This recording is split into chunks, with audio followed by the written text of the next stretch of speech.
day's events, and I can tell you, in fact, I can warn you, expect some robust debate, some strong opinions and perspectives from both sides of the fence. It's about you at home as well. I love to read out all of your comments, or at least as many as I can. So join me, Michelle Dewberry, Monday to Friday, 6 till 7 on Jubes & Co.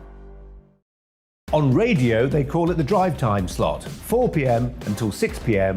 as listeners head home. It's that part of the schedule when the dust of the day's events begin to clarify, and we try to make sense of it for you. Brazier is drive time for radio and TV. It's fast, it's punchy, it's opinionated, there's a Brazier angle and a little bit of levity. That's the question. That's two questions, actually. That's Brazier, Monday to Thursday, 4 till 6 on GB News.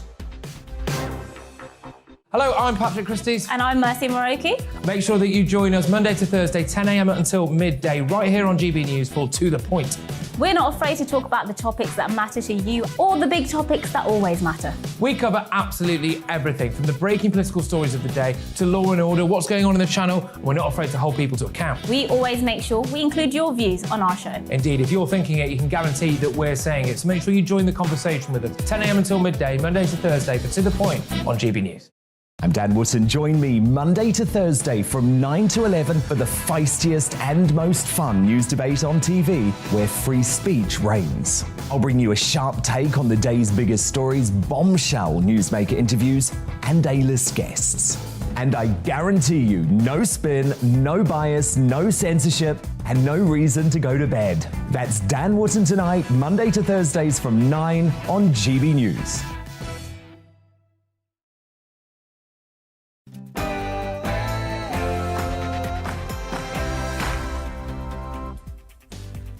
Good evening. Welcome along to Neil Oliver Live on GB News, TV and on radio. Tonight, what's true and what's not true? And have we learned from our mistakes in the past? Not so, says Andrew Ebden, who's a futurist, lawyer and broadcaster. I'll be joined by my guests for the show, journalist and broadcaster Ingrid Tarrant and Greg Swenson from Republicans Overseas. Plus, we'll be meeting a real-life princess, looking at the body language of a modern-day prince, and we'll be on the hunt for a 12-foot ghost in Scunthorpe. All of that and more coming up. But first, an update on the latest news from Ray Addison.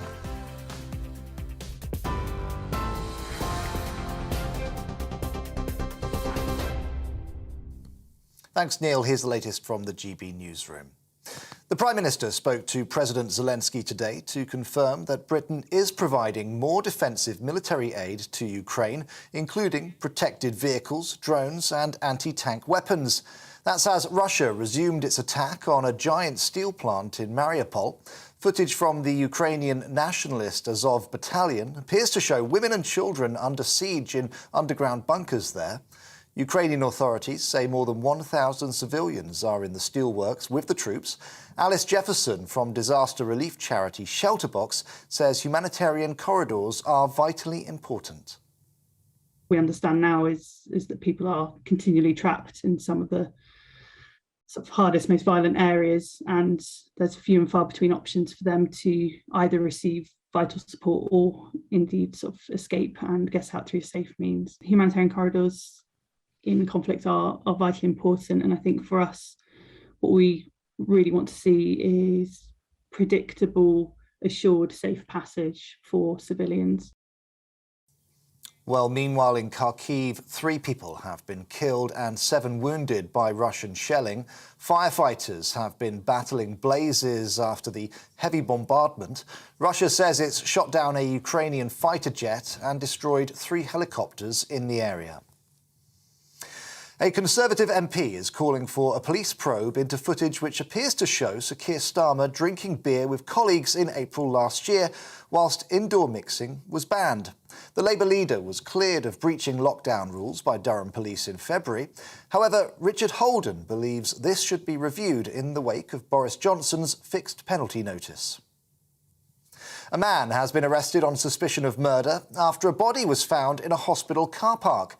The body of a 56-year-old man was discovered inside a car outside the Good Hope Hospital near Birmingham on Friday. West Midlands Police confirmed that a 43-year-old man has now been arrested. The car has been removed for forensic examination.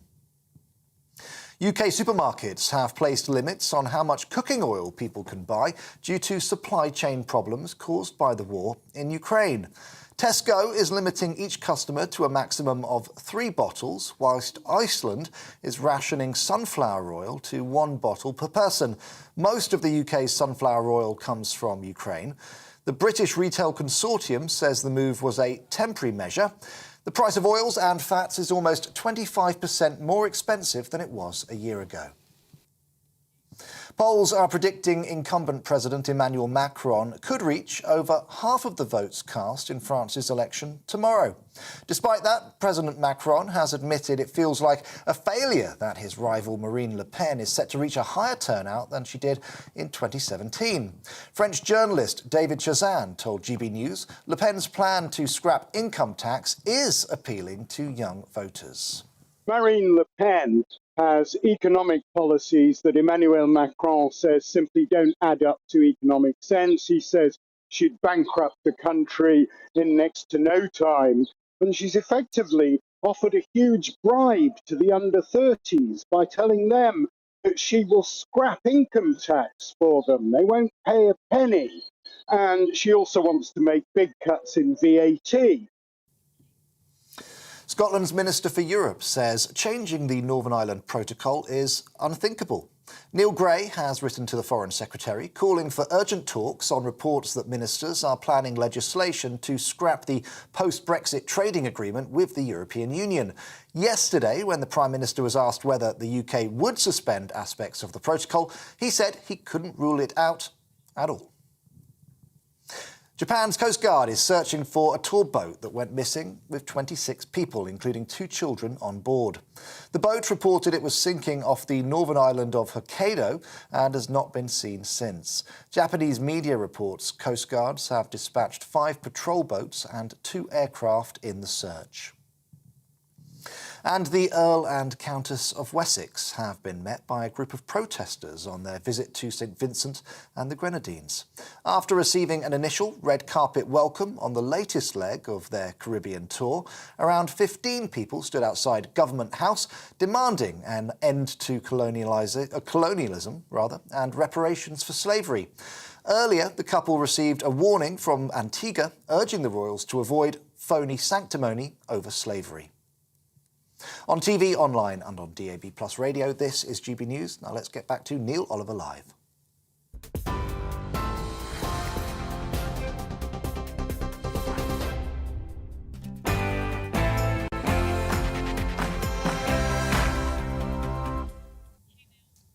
Surely it's time to stop apologising for Britain and for being British. For years now, the message being pushed most fervently is that Britain is bad to the bone, toxic, to use the modern parlance. Incessant has been the apparent determination to run Britain down in every conceivable way, always to name Britain as the villain with the longest charge sheet in the world. Our history, thousands of years of it, is read back to us now as a litany of wrongdoing at home and around the world.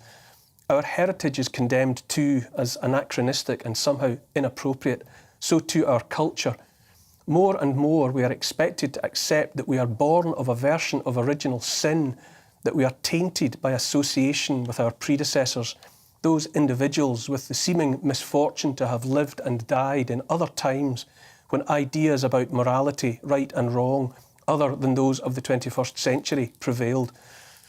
There can be no doubting that the object of the exercise has been to leave those of us who love Britain feeling demoralised, self-doubting and ashamed. Recently on this show, we talked about a bid to take down a statue of David Livingstone from outside Glasgow Cathedral. This was on account of him having worked, aged 10, in a mill that made use of cotton harvested by slaves. David Livingstone gave his life to trying to better the lives of people in Africa. He was a pioneer who believed in the dignity of the human spirit. That the rubbishing of our past has come for a man like David Livingstone is a clear is as clear a sign as is needed to show the iniquity of those who would tell us nothing good ever came from Britain.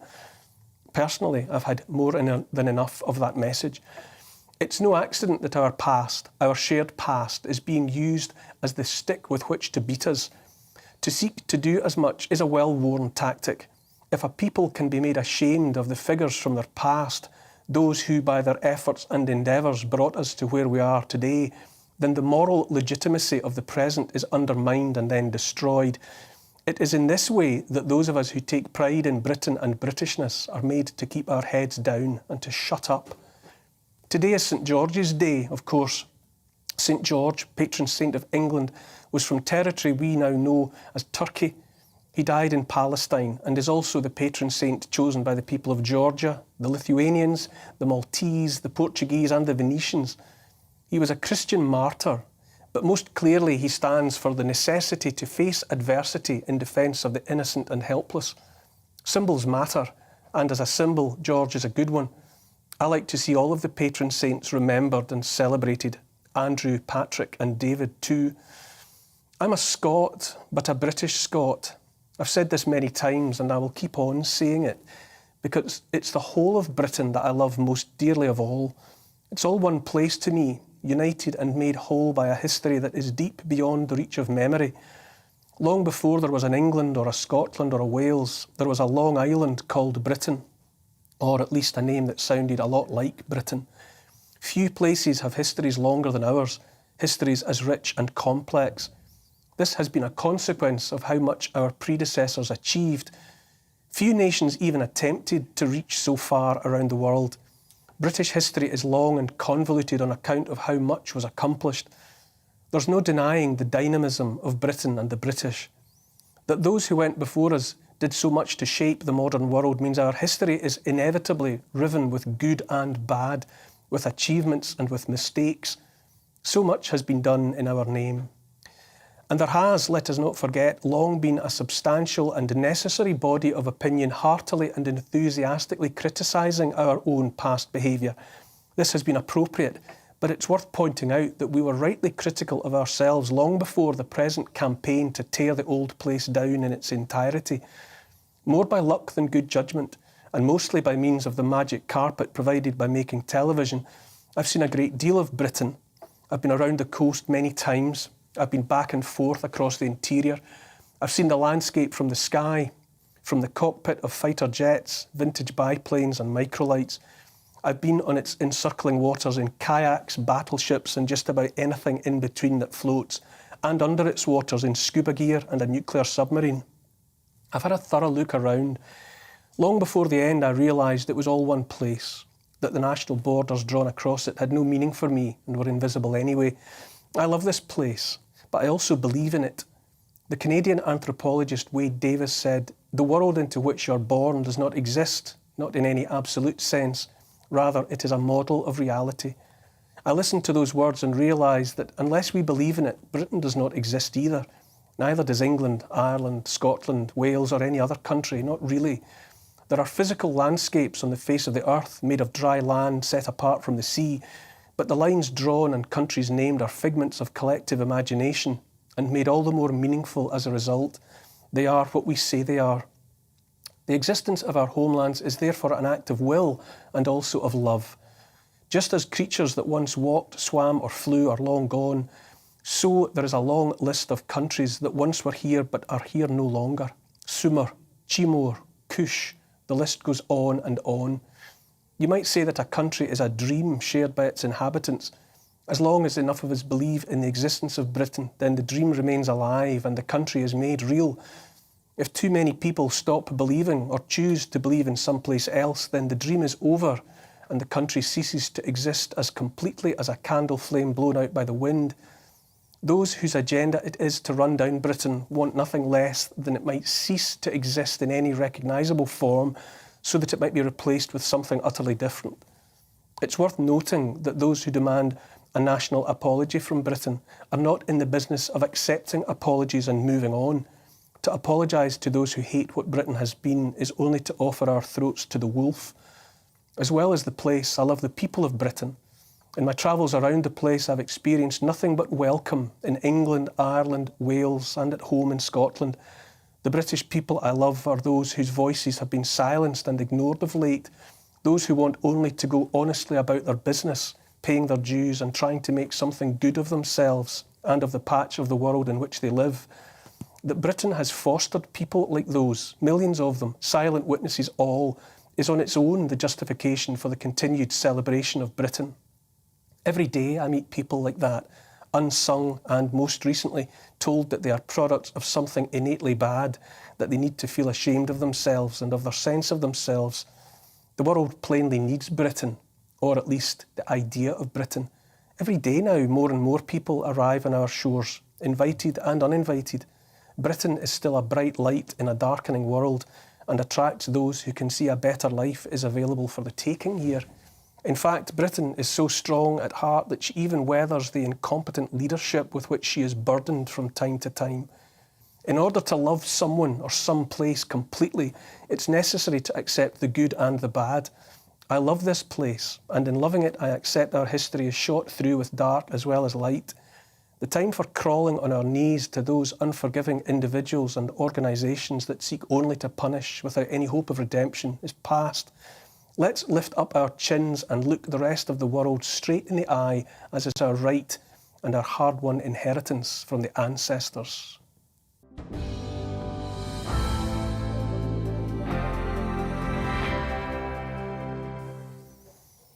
All of that is my opinion, of course, and you're free to disagree.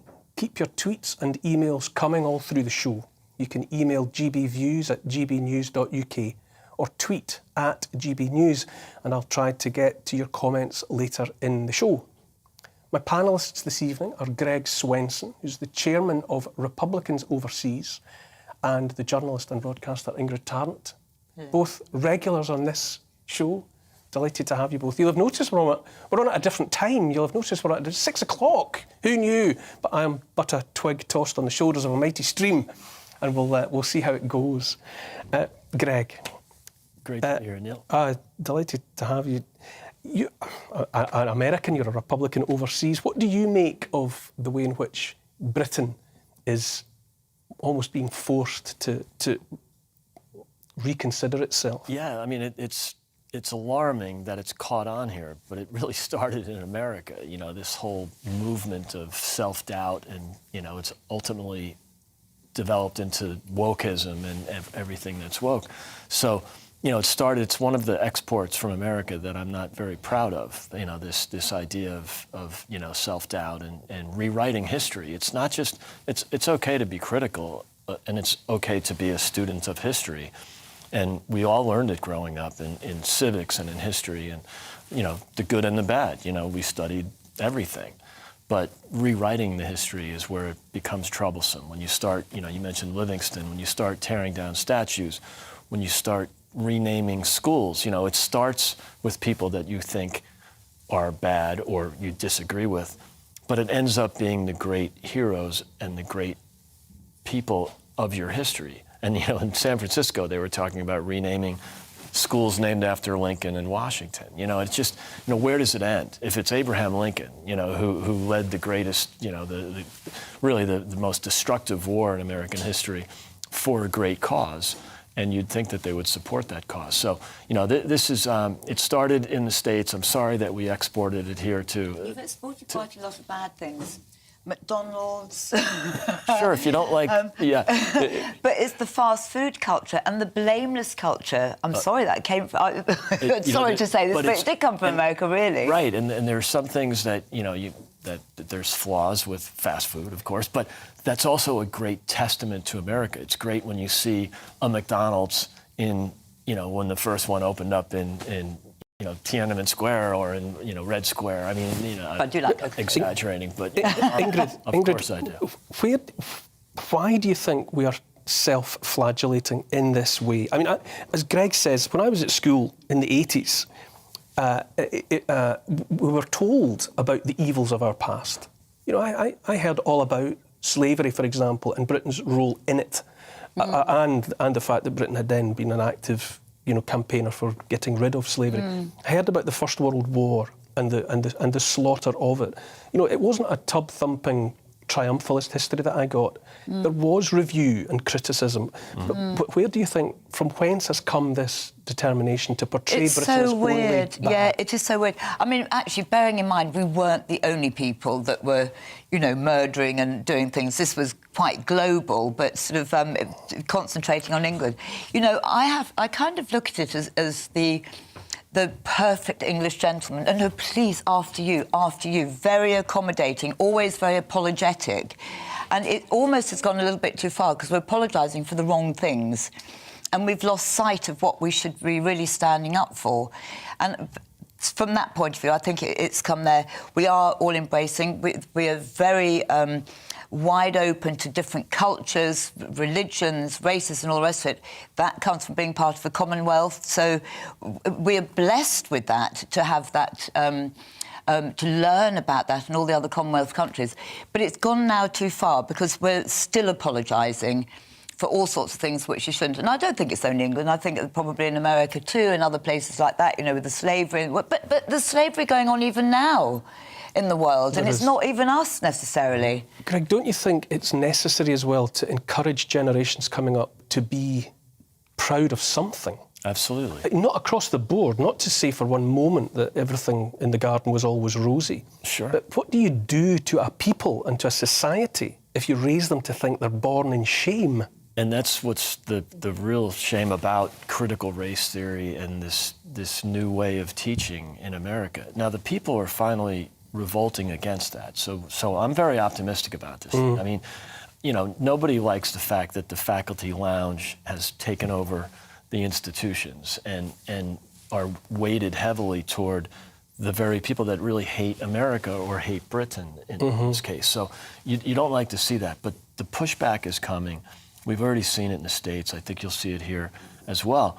But yeah, you surely don't want to educate your children to hate America, to hate their neighbors, to hate their friends because of the color of their skin or the history of their ancestors. You know, that's just not healthy. So, you know, we're already seeing the pushback against that. Rewriting history is really troublesome, and that's what we really are disappointed in.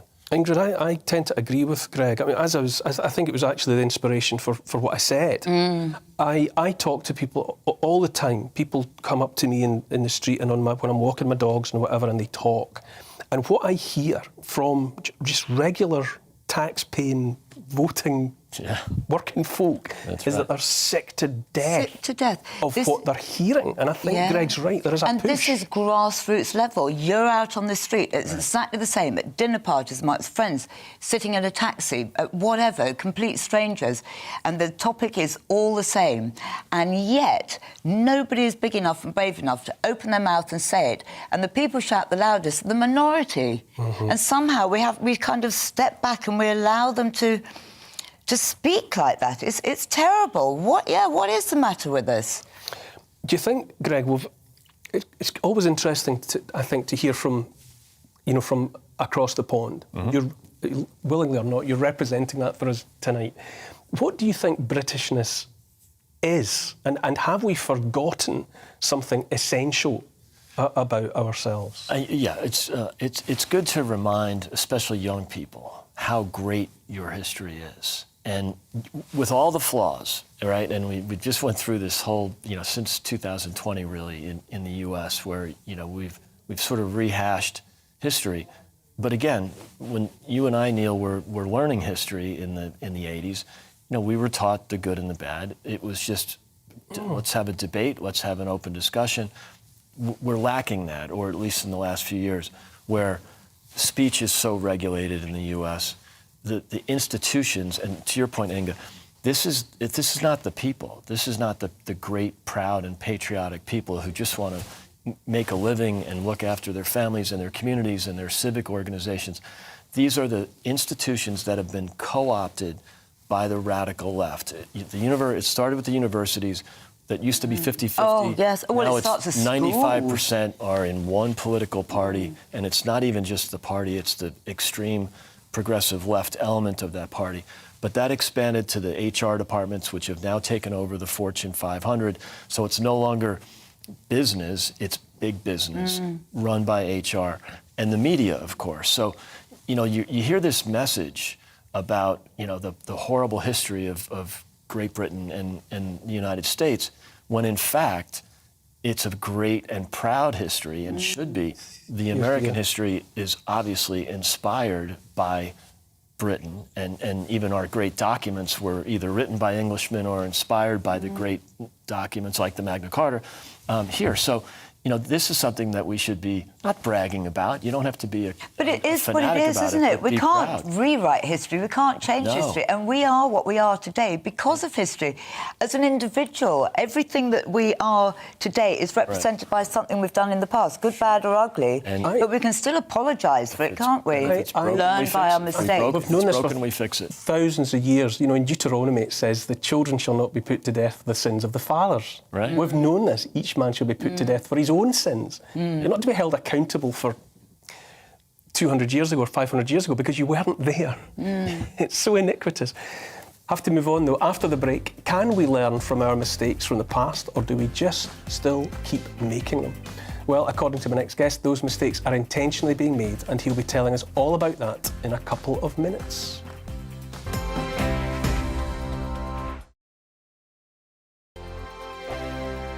Hello, I'm Michelle Dewberry, and you can join me every weekday 6 till 7 on Jubes and Kerr. Me and my panel will get stuck right into the day's events, and I can tell you, in fact, I can warn you, expect some robust debates, some strong opinions and perspectives from both sides of the fence. It's about you at home as well. I love to read out all of your comments, or at least as many as I can. So join me, Michelle Dewberry, Monday to Friday, 6 till 7 on Jubes and Kerr. On radio, they call it the drive time slot, 4 p.m. until 6 p.m. as listeners head home. It's that part of the schedule when the dust of the day's events begin to clarify, and we try to make sense of it for you. Brazier is drive time for radio and TV. It's fast, it's punchy, it's opinionated, there's a Brazier angle and a little bit of levity. That's the question. That's two questions, actually. That's Brazier, Monday to Thursday, 4 till 6 on GB News. Hello, I'm Patrick Christie's. And I'm Mercy Moroki. Make sure that you join us Monday to Thursday, 10 a.m. until midday, right here on GB News for To The Point. We're not afraid to talk about the topics that matter to you, or the big topics that always matter. We cover absolutely everything, from the breaking political stories of the day to law and order, what's going on in the channel. We're not afraid to hold people to account. We always make sure we include your views on our show. Indeed, if you're thinking it, you can guarantee that we're saying it. So make sure you join the conversation with us, 10 a.m. until midday, Monday to Thursday, for To The Point on GB News. I'm Dan Wootton. Join me Monday to Thursday from 9 to 11 for the feistiest and most fun news debate on TV, where free speech reigns. I'll bring you a sharp take on the day's biggest stories, bombshell newsmaker interviews, and A-list guests. And I guarantee you, no spin, no bias, no censorship, and no reason to go to bed. That's Dan Wootton tonight, Monday to Thursdays from 9 on GB News.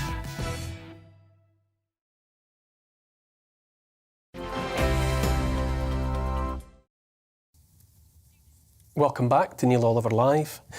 Now, do we ever learn from our mistakes from the past? I have a hunch that I know the answer to that question. According to my next guest, we don't, so much so that we continue to make them. So, for example, what lessons, if any, did we learn from the Spanish flu, which hit England, along with the rest of the world, in 1918 and caused more than 230,000 deaths, compared with mistakes made during the COVID pandemic? And why do the politics of fear still continue to be successful? Well, here to tell us more is Andrew Eborn, who's a futurist, a lawyer and broadcaster. Welcome along. Thank you. It's lovely to be here. Good to have you with us. Now, what mistakes were made by the government during the Spanish flu? Well, I'll tell you, I mean, the first thing is the name. And we always say that history repeats itself. And the point that I make, the reason it repeats itself is because we never learn the lessons. So Spanish flu, for example, is firstly, it's wrongly called the Spanish flu. And the reason for that in 1918 is it actually started in Kansas. So it should be called the Kansas cough, if anything.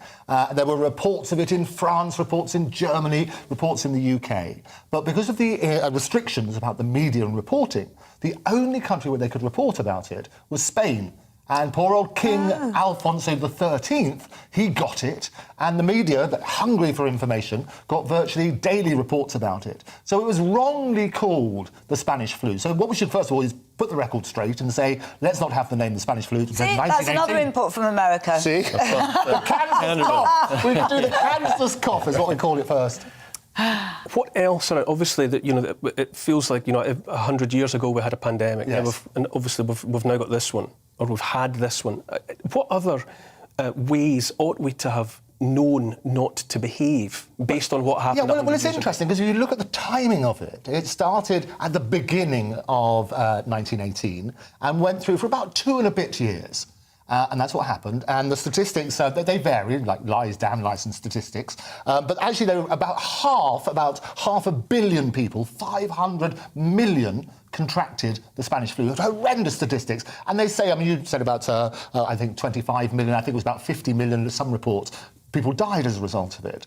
What happened is it evolved. In the same way as most viruses, you get a slightly milder version each time, and it works on that sort of basis. So it kept going for ages and ages until it died out. There wasn't a vaccine or anything. That's what happened.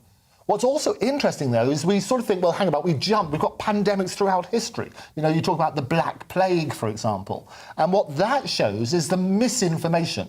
Because the first thing I always say, it's a war against the pandemic, and the first casualty in any war is the truth. And what happens is, you might recall back in the Black Death days, they actually slaughtered the cats and the dogs because they thought that they might have something to do with it. As a result of it, the real culprits, the rats on whom the fleas lived, they increased in population. So the misinformation about the spread actually caused more damage as a result. What's also interesting now is if you look at the news, bring it right up to date, in Shanghai, I think there are reports, and I've seen images, and always question everything, but there are images there which need answers, about cats and dogs again being slaughtered. Mm-hmm. And you have to look at that thing. And the one thing that also happens is fear. People, as soon as people are scared, all of a sudden people panic. And they panic buy and they do various other things as well. I wondered as well about hubris. Yes. Something that we don't seem to learn. This disease appeared, and some scientists and the government made out as though they were going to be able to deal with this. Yeah. We'll fix it. Mm-hmm. The science will prevail and we'll sort this out. And I don't think they ever did or ever could. And I think, as happened 100 years ago, basically the disease ran its course. Yeah, well, that's exactly what happened. And ended up taking more or less the same toll everywhere. It's proportionally, it seemed to harvest the same people everywhere. Right. And the other thing that happened, Neil, we spoke about this earlier, is that everybody suddenly became an expert. In the same way as just before the pandemic, the media cycle was all about Brexit and everybody was a constitutional expert. All of a sudden, as soon as we start talking about viruses and the pandemics, everybody becomes a virologist. And I'm with you, we touched on this when we were discussing this earlier, is that to be agnostic, to say, I don't know, is actually OK, isn't it? I know you had a bit of grief from people in the media about certain things. I certainly have, as did a lot of people. I certainly took my share of grief. Was it the same? Obviously, it has been said ad nauseum in relation to COVID-19 that the government were doing their best, and that they had to do something, and they did what they regarded as the best thing. Was something similar preached at the time of the Spanish Well, I'll tell you, pandemic? they say that, but there's a little bit of information which is missing, because there were various secret exercises which were conducted, one of which, they'll all come out eventually. I've spoken about this beforehand on this very station. And they are beginning to come out. They are beginning to come out. There's something called Exercise Alice, so you should look at that, where they basically said what would happen. And it took place, I think it's 2016, a few years before the pandemic. Say what would happen in a pandemic. And they warned about supply of PPE, they warned about collaboration, they warned about closing borders. And I've yet to see evidence that the advice coming out of that exercise, Exercise Alice, was followed. We also had what was called 201. If you remember that sort of side as well, was a similar sort of thing which happened in 2018. And that was partly funded, if we got this right, by Bill Gates and various other things, which gave rise to all sorts of conspiracy theories. Because he was basically saying, look, we should be prepared. Well, is it a conspiracy theory, actually? Because I'm not a conspiracy theorist. I do love them. But the thing is, the fact that they were talking about it before it came out, we must be prepared, it's almost like they knew it was going to come. Well, I'll let you into a secret, Ingrid. I will tell you there will be another pandemic. So there will be. Okay. So what we have to do is be prepared. There are pandemics of course, throughout all history. the time. Yeah. Obviously, this isn't only this concept of not learning from the mistakes of the past is about more than one topic. What other examples would you point well, loads, to? For example, the great thing about the narrative of the news, it repeats itself. And we look at things like Partygate, you look at the drip feed, and again I spoke about this. The drip feed? The drip feed of things like photos. So if you take, and you take all the way back to Matt Hancock, and the revelation that he was having this affair, and all sorts of questions. I raised the question beforehand because nobody's talking about it. You have to ask yourself, a minister in his office, all of a sudden, that footage from one of the most secure buildings in the world ends up on the desk of an editor of a major newspaper. For me, of course, there are all sorts of other questions as well. You should be asking that question. The other question I would ask is that took place on May the 6th. It wasn't until June the 26th that it got published. So you suddenly say, well, why was there that delay? And all this sort of timing is extraordinary. So I always say, look, ask the question. But you never get the answers, and if you do, it'll be a lie. Well, you say that. I can give you I can suggest answers. Go on. Is there a way in which we could look at that, the date on the event and the date of its publication, and say that there was a well-meant, well-meaning reason why it happened the way that it did, rather than necessarily assuming that it was only for nefarious reasons? I think you're absolutely right, and in questioning everything, my background as a lawyer, as a barrister, you're trained to represent every possible side. So, and to be fair, there are legitimate reasons it might have been there, and lots of people turn around and say, well, hang on, it's hypocrisy, it's outrageous, you do this, it's in the public interest. If I were representing him, for example, you might say, well, he was in a bubble, because if he'd had an affair for a little while, so did he break the rules is a different question. But it does raise all of those questions, and they're all legitimate. So without presupposing what the answers might be, we should turn around and say, let's at least ask those questions. I would like to know what happened with that. I would also like to know, when we talk about drip feed with Partygate, I know there are photos, the most photographed home probably in the world. You've got cameras everywhere. We've got all those photos now. Why are they being drip fed? I said at the time, and there will be more, there'll be more penalty notices, and there'll be more sort of reaction to that sort of stuff. Why are they being drip-fed? And I can tell you that because they want to make it part of the narrative. So who is leaking this, and why are they leaking it? Both of those are legitimate questions. No, because they've been too quickly forgotten. If they do it all in one go, because people's memories are short. So if they do one, it's like, oh, God, and now there's another one a month later. Oh, and another one. And then it'll pile up, and then it kind of, just as you start to forget, you'll start to remember again. Absolutely. But timing is important. This is... some of this is your opinion and your assessment of the sequence of events. But I say again, is it possible that in managing what was being regarded as a national emergency at the time, that something like what you're describing had to happen for good reasons rather than for bad? I'm not suggesting for 1 minute that I'm not letting them off the hook intentionally. Yes. Is it possible that in a meeting somewhere a decision was taken because it was deemed the good thing to do, and not just to... everything's possible. And the revelation, I always say that the best thing that they should have done is the oxygen, if you like, the disinfectant of sunlight. If you turn around and just say, look, we've got all these photographs there with all these parties, this is what happens on these dates, or maybe don't classify, because people are now wriggling on wording. And when we come back to look at whether Boris misled Parliament, and the one word they always forget as journalists is you deliberately mislead Parliament. That's the test. Did he deliberately mislead Parliament? And as with any crime, although this is not a crime, it's a fixed penalty notice, but as with those things, there are two elements. One is what's called the actus reus, which is the deed, and the other is what's called mens rea, which is the guilty mind. And so he's going to argue, and I'm assuming, if he's not, I would suggest it now. The first thing, when he says, I've been reliably, or I was reassured several times that it didn't breach the rules, well, the question then is not, did it break the rules? The question is, was he reassured? So you've got to look at what I call weasel words, if you like. What are the words which are used? The other thing is somebody asked a question about, was there a party at Downing Street on such and such a date? Well, the question is, as far as he's concerned, it wasn't a party. So you turn around, a bit of cheese and wine after a work event, he would classify as not a party. Now, it's not excusing the behaviour, but when you're looking later down the line, I'll come back and talk about it when the judgment comes out, but when you're looking further down the line, did he deliberately mislead Parliament? That's what they're going to focus on. It's not deliberate. Did it mislead? Well, the answers are out there already.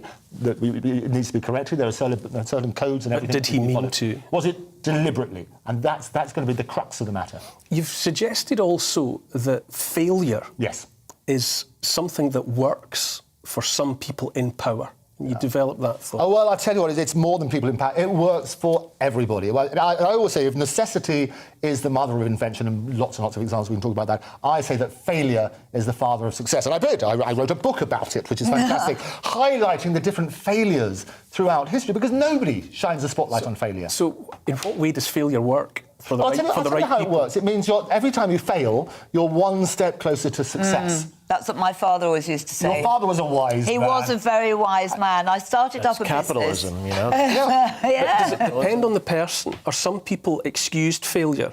Does it work for them, while some people are only castigated? I think we need to embrace failure. I think people are embarrassed by failure, which is well, my point. Well, they can't take it because it's kind of self-criticism, isn't it? But it's a society which sort of dictates. You talk about being great and embracing our greatness and wonderfulness. We should embrace our failures because it means that you've tried. You can sit there and do nothing. You can do nothing, be nothing, go nowhere. Yeah, be proud of or them. You can try. And what we look at, and I talk about lots of examples where basically that failure has led to some great successes. Simple things like the Post-it note, that started as some glue which didn't stick properly. Oh. So it wasn't really very good at glue because it sort of came off. And actually people thought, well, hang about, that could be something quite useful, little Post-it notes. So that's what they did. Someone like Boris, I think we would all agree, has a persona of being a bit chaotic. Yes. Or he certainly traded on that for a long time.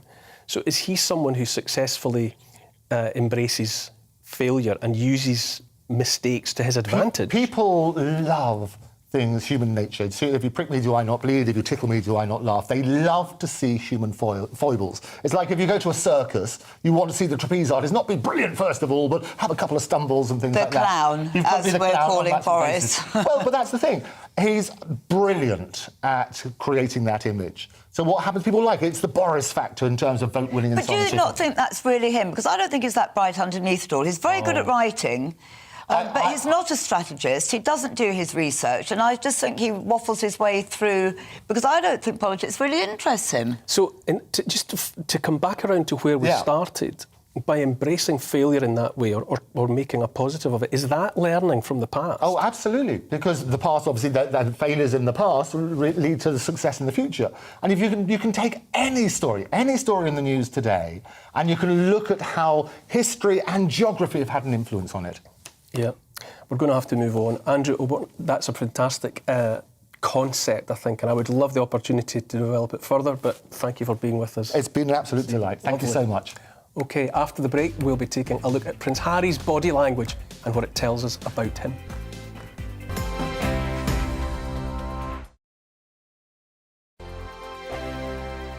Hello, I'm Michelle Dewberry, and you can join me every weekday 6 till 7 on Jubes and Kerr. Me and my panel will get stuck right into the day's events, and I can tell you, in fact, I can warn you, expect some robust debates, some strong opinions and perspectives from both sides of the fence. It's about you at home as well. I love to read out all of your comments, or at least as many as I can. So join me, Michelle Dewberry, Monday to Friday, 6 till 7 on Jubes and Kerr.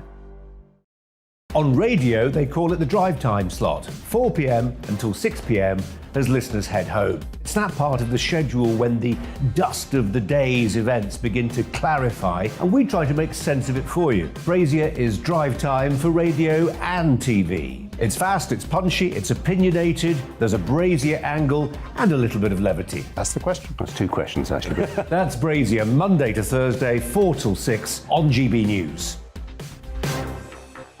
Hello, I'm Patrick Christie's. And I'm Mercy Moroki. Make sure that you join us Monday to Thursday, 10 a.m. until midday, right here on GB News for To The Point. We're not afraid to talk about the topics that matter to you or the big topics that always matter. We cover absolutely everything, from the breaking political stories of the day to law and order, what's going on in the channel. We're not afraid to hold people to account. We always make sure we include your views on our show. Indeed, if you're thinking it, you can guarantee that we're saying it. So make sure you join the conversation with us, 10 a.m. until midday, Monday to Thursday for To The Point on GB News. I'm Dan Wootton. Join me Monday to Thursday from 9 to 11 for the feistiest and most fun news debate on TV, where free speech reigns. I'll bring you a sharp take on the day's biggest stories, bombshell newsmaker interviews, and A-list guests. And I guarantee you, no spin, no bias, no censorship, and no reason to go to bed. That's Dan Wootton tonight, Monday to Thursdays from 9 on GB News.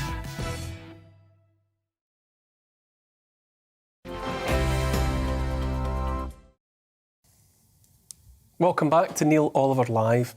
My next guest has been called the human lie detector. Darren Stanton, formerly a frontline police officer, is now an acknowledged expert in the interpretation of body language, with a particular interest in deception detection. That's two interesting words, isn't it? Deception detection.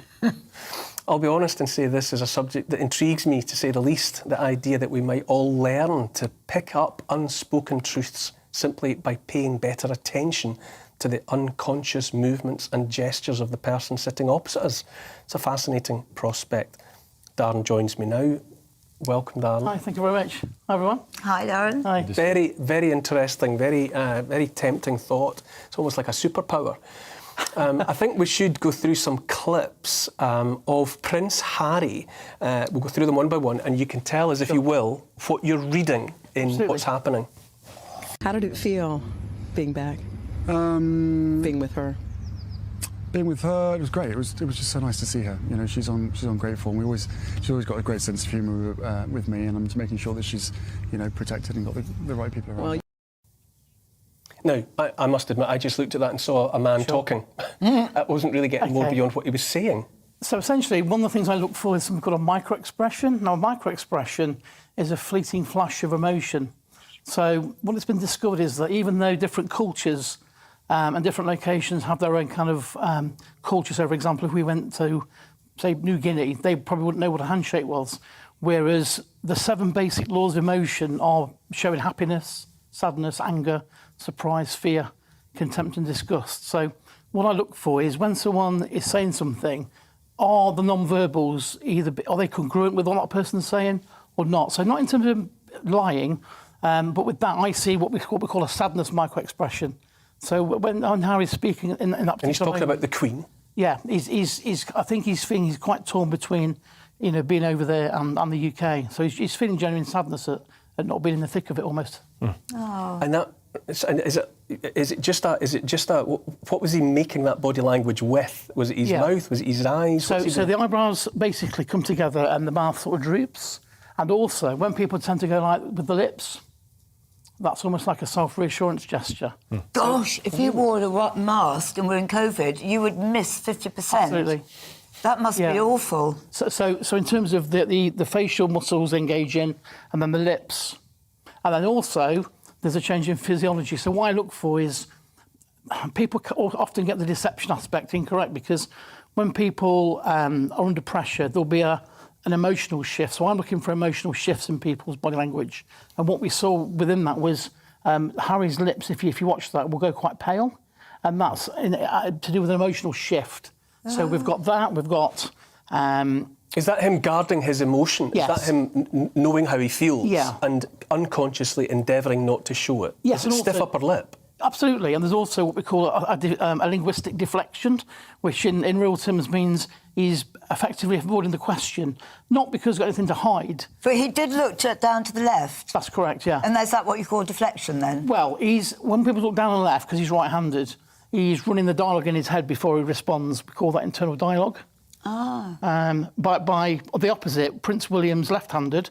And so he accesses feelings quite a lot. Oh. So Prince William will look down on the left, but because he's left-handed, it's reversed. Ah. I'm always running everything through a filter, all the time. I think my eyes go like, oh. In that 10-second clip, we see about what we call seven or eight sort of red flags almost of a shift in emotion. I've got a second clip. Sure.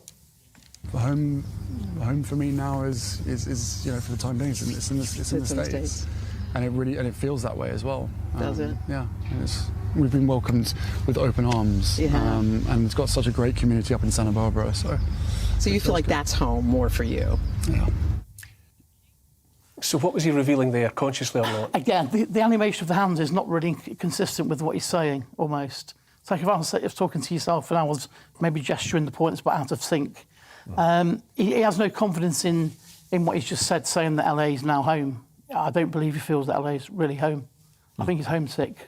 And I think that's being conveyed by the body language. Think that, really. And then the gesture with sort of, this is what we call a self-reassurance gesture. Anything to do when people sort of self-hug, either put the hands to the face, or they'll kind of hug themselves, or maybe sort of grip the hands together. But when he makes the gesture with his hands, that's almost like a self-hug. It's quite vulnerable. Why are we, as a species or as animals, transmitting that which we don't want known? You know, on the one hand, you're saying that he's saying that his home is now in LA, but the truth of it is, you know, that he's homesick, as you interpret it. Yeah. But why do our bodies betray us when what he's seeking to do, you would say, is sell the idea that he's perfectly at home now? It's a great question. I mean, a lot of this goes back to primeval days, you know, sort of the fight or flight situation. So if we have to fight, the brain suddenly pumps adrenaline and blood to our hands. And if we want to run away, that's why we sometimes get this shaking our legs if we've, you know, had to run away from something. We've been fearful. So a lot of these things are innate. And no matter how well trained somebody is, politicians, you know, I assess lots of people from different walks of life, no matter who they are, how well they're trained, we cannot not communicate this information, Neil. It's almost as though there's the person who's speaking, who's communicating most directly. Yeah. It's almost as if in the background there is another person who's giving a separate version of events that contradicts the first. Definitely. But we're intelligent, aren't we? So we've worked it out. We know how to manipulate a little bit, don't you think? And the other obvious question I get sometimes is who can beat the system? And people with, say, psychiatric issues, you know, personality disorders, psychopaths, because they can create their own reality.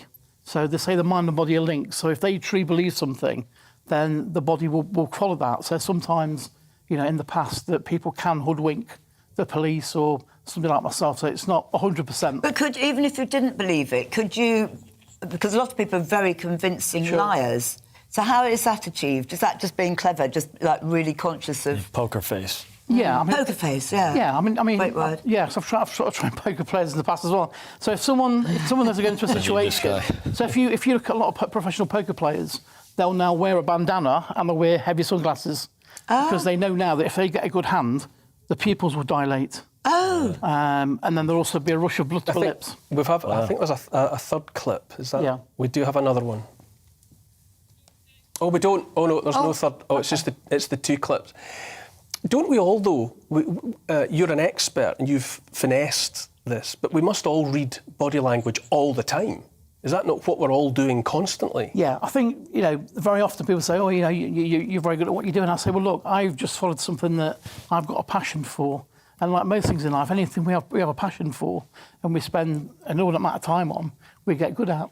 So we've all got the ability to kind of connect with people. So our friends, our kids, you know, and people tend to know when the kids are lying or family, you know, things like that. So all I've done is learnt the ability to build that really high degree of rapport with people I've either sort of not met or only just seen a few seconds of behaviour with. But yeah, principally, we've all got this ability to connect. Is body language a universal language, or would someone seeking to deceive who is British, would their body language be different, say, from someone from, you know, Asia or from Africa? Yeah, there are sort of different gestures. So, for example, you know, that's like okay, but in certain countries, I think it's Brazil and Portugal, that's actually an offensive gesture. Oh, middle finger. There's a famous report back in the 60s where Richard Nixon went to Brazil, made that gesture, and he offended about 1,000 people in the audience. But that's a conscious gesture. Yes. Making that. What I meant was, if I was seeking to deceive, consciously or not, would I do that differently, or would I give myself away differently than someone from another country or another Generally, culture? these tend to be innate. You know, so the micro-expressions are innate. Things like eye contact is generally 3 to 5 seconds. So as I look at you now, they say if you exceed eye contact beyond 5 seconds, you're either in love with that person or there's going to be... I think I'm in love with you because I haven't stopped staring at you. It's a fascinating topic, really, and because I write for the press as well, spend a lot of time in coffee shops, and I can't help observing different people behaviours. watching. It's fascinating, isn't it? But to answer your question, I think people generally, if they, for example, with the eye contact, the general myth is that we cannot lie to somebody and look them in the eye. But research says that yes, we can. So one of the things that I say to people is if someone overcompensates eye contact and says, "Well, honestly, I didn't steal that thing, or I didn't cheat on you," then that becomes a red flag. So it seems that they are being genuine, but that goes against sort of physiology. And so, as well as we've been talking a lot there about deception and diverting attention from the truth. What about how can you readily tell if someone likes you? That your message, let's say, what you're saying is being received. What are the positive cues? Great question. So the first thing is what we call matching and mirroring.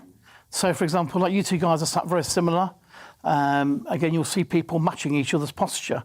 So the quickest way to build rapport with somebody, say on a date or a job interview, is to match their posture.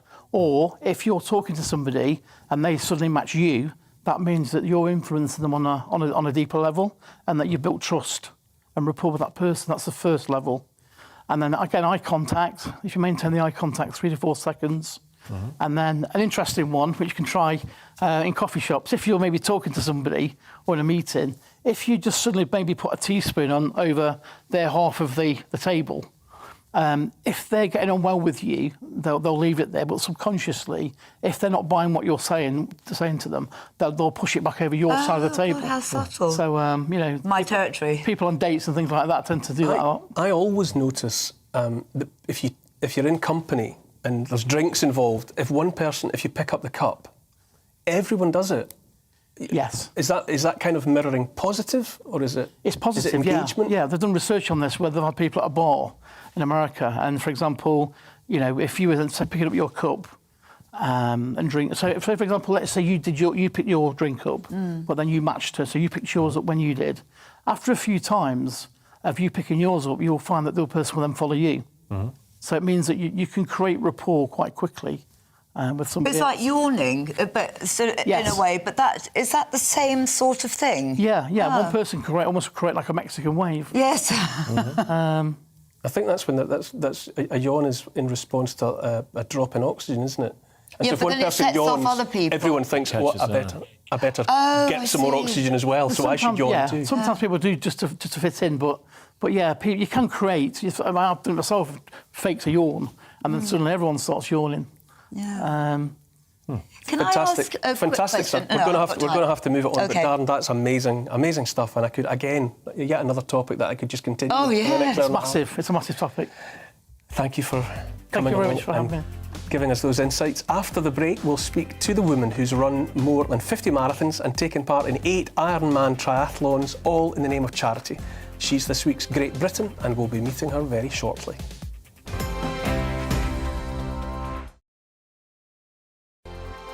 Hello, I'm Michelle Dewberry, and you can join me every weekday 6 till 7 on Jubes and Kerr. Me and my panel will get stuck right into the day's events, and I can tell you, in fact, I can warn you, expect some robust debates, some strong opinions and perspectives from both sides of the fence. It's about you at home as well. I love to read out all of your comments, or at least as many as I can. So join me, Michelle Dewberry, Monday to Friday, 6 till 7 on Jubes and Kerr.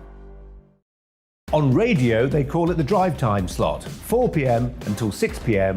as listeners head home. It's that part of the schedule when the dust of the day's events begin to clarify, and we try to make sense of it for you. Brazier is drive time for radio and TV. It's fast, it's punchy, it's opinionated, there's a Brazier angle and a little bit of levity. That's the question. That's 2 questions, actually. That's Brazier, Monday to Thursday, 4 till 6 on GB News.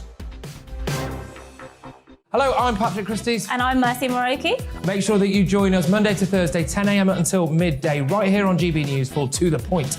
We're not afraid to talk about the topics that matter to you, or the big topics that always matter. We cover absolutely everything, from the breaking political stories of the day to law and order, what's going on in the channel. We're not afraid to hold people to account. We always make sure we include your views on our show. Indeed, if you're thinking it, you can guarantee that we're saying it. So make sure you join the conversation with us, 10 a.m. until midday, Monday to Thursday, for To The Point on GB News. I'm Dan Wootton. Join me Monday to Thursday from 9 to 11 for the feistiest and most fun news debate on TV, where free speech reigns. I'll bring you a sharp take on the day's biggest stories, bombshell newsmaker interviews, and A-list guests.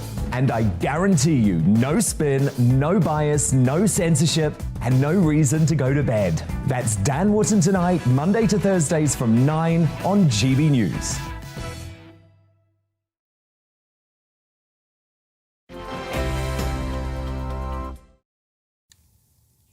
Welcome back. My next guest tonight, my Great Britain indeed, is endurance runner, adventurer and mental health campaigner Sally Orange. As if those weren't sufficient claims to fame, she is also the only person on the planet to have completed a marathon on every continent in fancy dress, as different pieces of fruit, to be precise. Sally Orange, you see what you did there. Sally holds multiple Guinness World Records, has completed more than 50 marathons, 8 Ironman triathlons.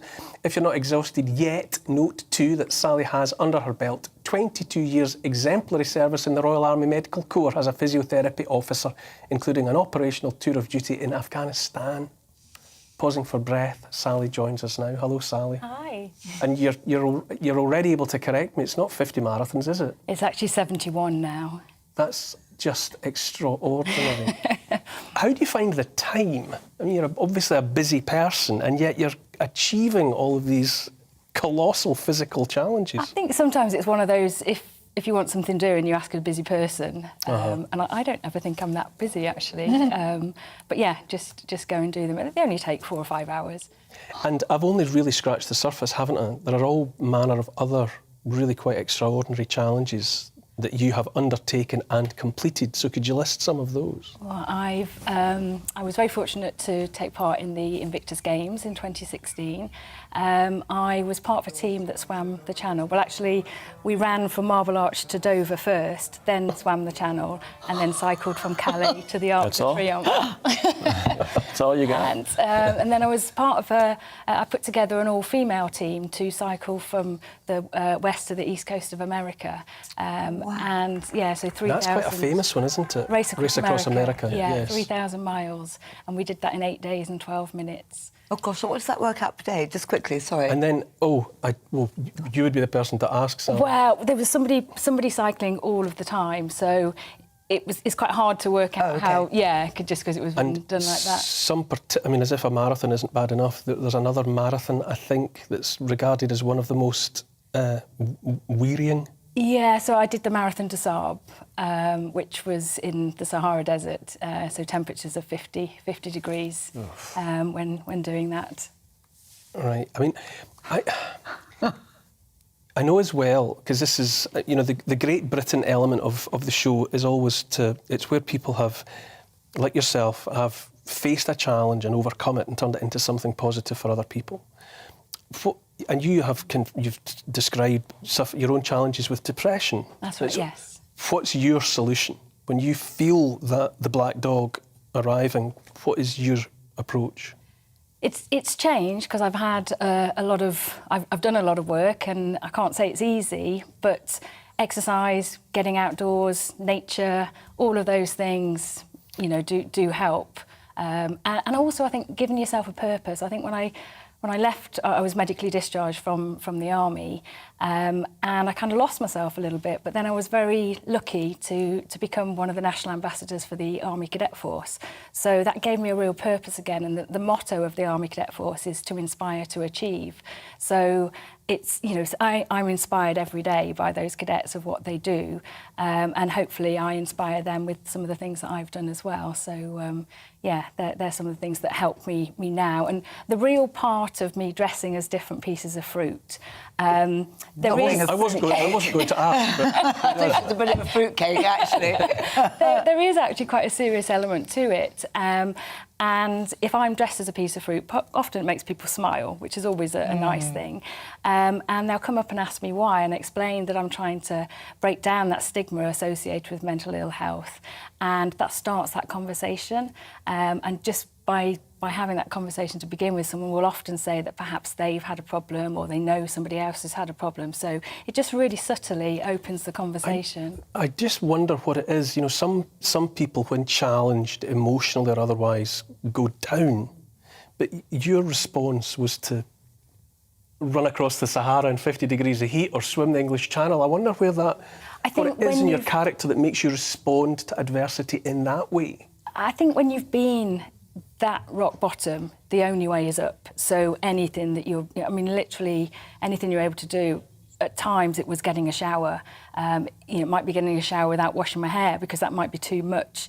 And I think it's just small steps every day, and then realising, actually, that taking on those other things isn't that difficult after you've been at that place. And what kind of sums of money are we talking about that you've been able to raise with these endeavours? I think it's over £500,000 now. Incredible. I'm so impressed. I came back from Svalbard, just off the coast of Norway yesterday. That's where I'm from. Not Svalbard, but I'm from Norway, yeah. And I was part of a team that we skied from the west to the east coast of Svalbard. So I am a little bit pink still, a bit windburnt as an adventure. I think the spirit adventure really does bring out. You learn so much about yourself, you learn a lot about your teammates. And because I do it for charity, that's another purpose. It makes me, I've had help and I've had to ask charities for help, and particularly Walking with the Wounded and SAFA, they've been there for me to help me. And so it's just a chance of being able to give back and know that there might be other people at later times in life that will need that help. And so if it's there to help them, then it's doing a good thing. What is your approach? Because I'm thinking, for people who are struggling in some way, that to be confronted by you and your CV of achievements could be intimidating. How do you get the message across to people who are at that rock bottom that you described? It's totally not always been about achievements. Yes. And I think having come from the place where I have not achieved it so many times, we were talking about failure earlier. Yes, it applies and actually in learning. So if somebody doesn't quite achieve what they do, it's looking at the pros and cons of what they have achieved, because there'll be something that they've learned from it. So yeah, I think it really is just taking that forward. But no, I very much am a normal person, totally normal person that has lots of different failures, but that is nothing extraordinary or special. I don't. I disagree, and you're extremely modest with it. Yeah, I think that's almost part of it. We try as often as we can every week at least to hear a story like yours, and they're all different. And that modesty is always there. Yeah, I don't know if that's an ingredient that's there, that people who they describe. The more they achieve, the more modest they are. The most incredible challenges. The greatest don't incredible. spike the ball. Just act like you've been there before, and it sounds like you've done a lot. You didn't run one marathon. You've got 71. And so I think some of the another one that was quite fun when people say, "Oh, you're completely nuts." Can I just interrupt though, because this has really been terrible. When I said fruitcake before, you're about to say nuts, so it's good. Yeah. It was not because of your mental illness. It was because of what you're doing here. I suddenly thought, no, this is really inappropriate. I'm now playing on that. The nuts. And so someone said, you're completely nuts. And I thought, brilliant. So I got a nut costume and had a sign on me that said, nuts about mental health, together we can crack it. Oh, and got the Guinness World Record for the fastest marathon dressed as a nut. And I've also done one as a cracker. My friend dressed as a Christmas cracker, and I was a cream cracker. Oh. So I've been bananas, I've been nuts. And wonderful. So a Fruit Loop's got to be in there somewhere. Yeah. So don't worry. Sally Orange, you're undoubtedly a Great Britain. So thank you so much for coming in, because a story like yours, told in the way that you have been able to tell it, is just uplifting, I would say. And it makes the world feel like a slightly brighter place. Oh, well, the future's bright, isn't it? The future's Sally Orange. Amazing. No, thank you. Lovely. Thank you very much. It's been really nice chatting to you all. Thanks for coming in. You're watching Neil Oliver Live. I'm here until 8 o'clock. This is GB News on TV, online and on digital radio.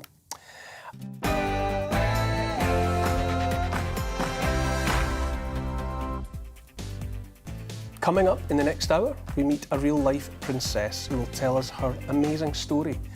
And we'll be on the hunt to track down a 12-foot ghost that's been spotted in Scunthorpe. I kid you not.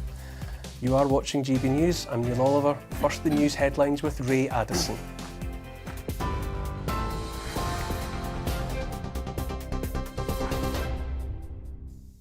Thanks, Neil. Here's the latest from the GB newsroom. The Prime Minister spoke to President Zelensky today to confirm that Britain is providing more defensive military aid to Ukraine. And that includes protected vehicles, drones and anti-tank weapons. That's as Russia resumed its attack on a giant steel plant in Mariupol. Footage from the Ukrainian Nationalist Azov battalion appears to show women and children under siege in underground bunkers there. Ukrainian authorities say more than 1,000 civilians are sheltering in the steelworks with troops. Alice Jefferson from disaster relief charity Shelterbox says humanitarian corridors are vitally important. We understand now is that people are continually trapped in some of the sort of hardest, most violent areas, and there's few and far between options for them to either receive vital support or indeed sort of escape and get out through safe means. Humanitarian corridors in conflict are vitally important, and I think for us what we really want to see is predictable, assured, safe passage for civilians. A man has been arrested on suspicion of murder after a body was found in a hospital car park. The body of a 56-year-old man was discovered inside a car outside the Good Hope Hospital near Birmingham on Friday. West Midlands Police confirmed that a 43-year-old man has been arrested. Polls are predicting incumbent President Emmanuel Macron could reach over half of the vote cast in France's election tomorrow. Despite that, President Macron has admitted it feels like a failure that his rival, Marine Le Pen, is set to reach a higher turnout than she did in 2017. French journalist David Chazan told GB News Le Pen's plan to scrap income tax is appealing to young voters. Marine Le Pen has economic policies that Emmanuel Macron says simply don't add up to economic sense. He says she'd bankrupt the country in next to no time. And she's effectively offered a huge bribe to the under 30s by telling them that she will scrap income tax for them. They won't pay a penny. And she also wants to make big cuts in VAT. Well, back here, Scotland's Minister for Europe says that changing the Northern Ireland Protocol is unthinkable. Neil Gray has written to the Foreign Secretary calling for urgent talks on reports that ministers are planning legislation to scrap the post-Brexit trading agreement with the EU. Yesterday, when the Prime Minister was asked whether the UK would suspend aspects of the protocol, he said he could not rule out taking further steps. And the Earl and Countess of Wessex have been met by a group of protesters on their visit to St Vincent and the Grenadines. On the latest leg of their Caribbean tour, around 15 people stood outside Government House demanding an end to colonialism and reparations for slavery. Earlier, the couple received a warning from Antigua urging the royals to avoid what it described as phony sanctimony over slavery. We're on TV, online and on DAB+ radio. This is GB News. Now let's get back to Neil Oliver Live.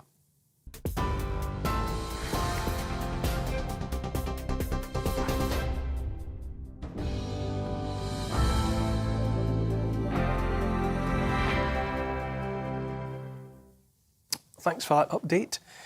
Now, every school child learns, or used to learn, that the assassination of Archduke Ferdinand, heir presumptive to the throne of Austria-Hungary on the 28th of June 1914, was a trigger for the start of World War I. Less familiar is what happened to the children he left behind, sons Maximilian and Ernst and daughter Sophie. Their mother, also Sophie, was assassinated alongside her husband, and the youngsters were put into the care of family members. It's an untold story of a lost world, and joining me now to shine a light on the dramatic events that befell her predecessors is Her Serene Highness, Princess Sophie de Potesta von Hohenberg. Good evening. Hello. Thank you very much for joining us. Good evening. Nice to meet you. You too. First of all, just to paint a picture for us, what age were Maximilian and his siblings when their parents were assassinated? My Aunt Sophie, well, great Aunt Sophie, was 13. Großpapi Max was 12. No. Whew, wait. Yeah, Max was 12 and Uncle Ernst was 10, I think. They were very young when they lost both their parents on the same day. And what kind of Aunt life? Sophie was born in 1901, and so she was just 13 when it happened. What kind of life had they enjoyed up until that moment, up until the loss of their parents? Well, actually, it was a bit of a mixed feeling, because when they were in the Czech Republic at the time, part of the empire in Konopiště, it was a very family home and everything was fairly normal. When they were in Vienna, where my great-grandfather was the next, was the heir to the throne, it was more formal, and quite amusing things happened. For example, when my great-grandfather left the palace, the guards were pulled off because there was no need for the guards for the Duchess of Hornberg and for the children, which amused the children tremendously because they managed to play in the guard houses, which was quite amusing for them. And so it was a bit of a funny mixture, because when the father was there, it was all very formal, and when the father was not there, it was all family life, very normal, very straightforward for that kind of a family, which was a high-class Austrian family. Now, I think in some ways very significant in the way events have played out, and in terms of what you believe should happen next.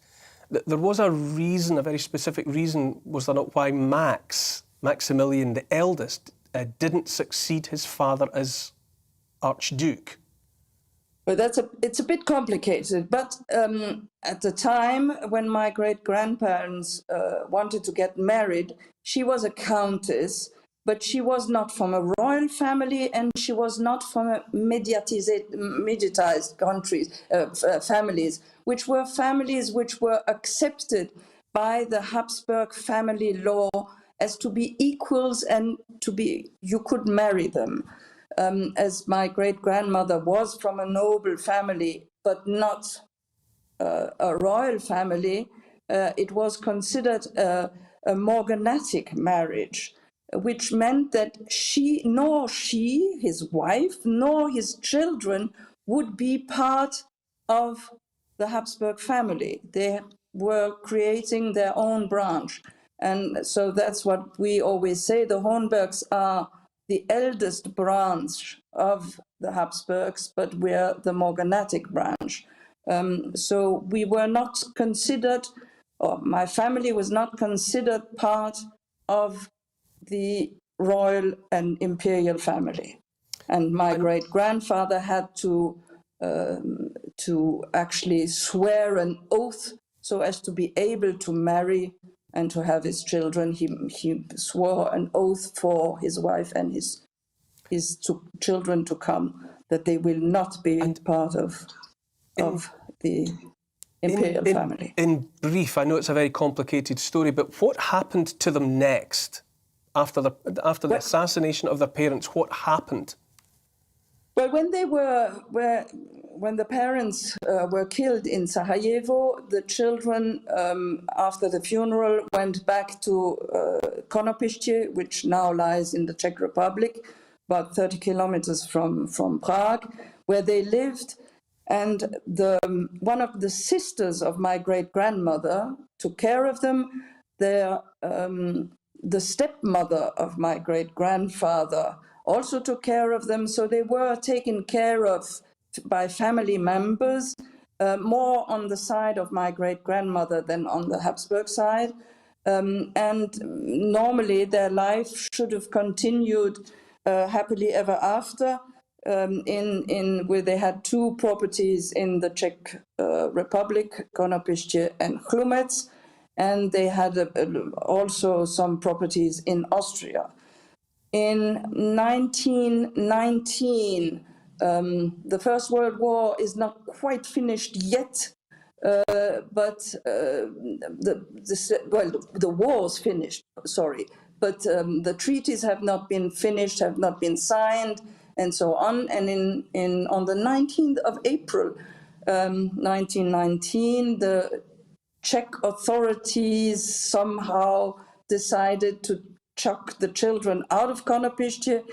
There was quite a lot of unrest around the castle, so the family were actually a bit scared that something would happen.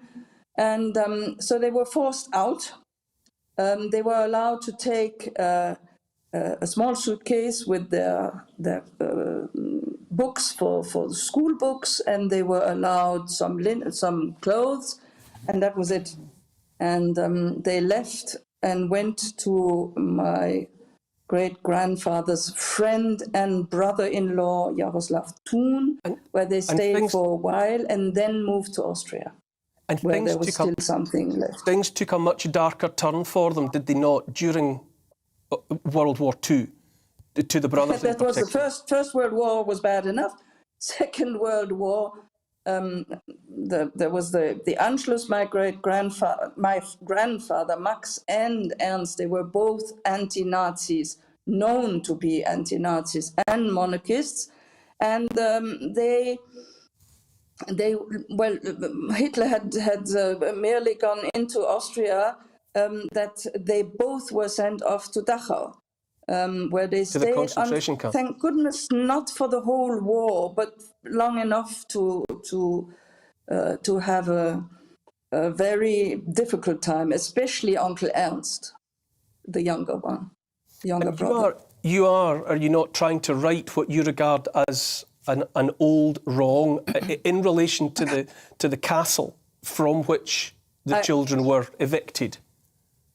I tried a legal battle and tried to get Konopiště back, which would have belonged to my grandfather, then to my father, and then to me. We fought a legal battle, which we have actually lost. We went all the way to Strasbourg, but Strasbourg tells me you haven't used all the possibilities in the Czech Republic, so I should start again. And here I will be very honest, it's a financial problem. You know how expensive lawyers can be. So for the moment, I'm hoping that there might also be a political change in the Czech Republic, because, excuse my French, but the country is rather corrupted. So legal system as well as political system is a bit difficult. Princess Sophie, thank you so much for joining us this evening. It's a fascinating story. As I said at the top, it's a lost world. People remember what happened to Archduke Ferdinand, but the story of what happened to the children that he left behind is a mystery, I'm sure, to most of us. And the fact that it's tendrils that come down into the present day in terms of you trying to reclaim that castle. There's a very good book which has been written by an American and the British lady who's become a great friend, which is called The Assassination of the Archduke, and which explains the story of the children quite well, actually. Princess Sophie, thank you so much for joining us this evening, and I wish you all the very best with the legal challenges ahead. Thank you. Thank you very much. Bye-bye. After the break, we will speak to a space expert after this week's news that NASA has holoported, and I'll explain that term later, a surgeon to the International Space Station.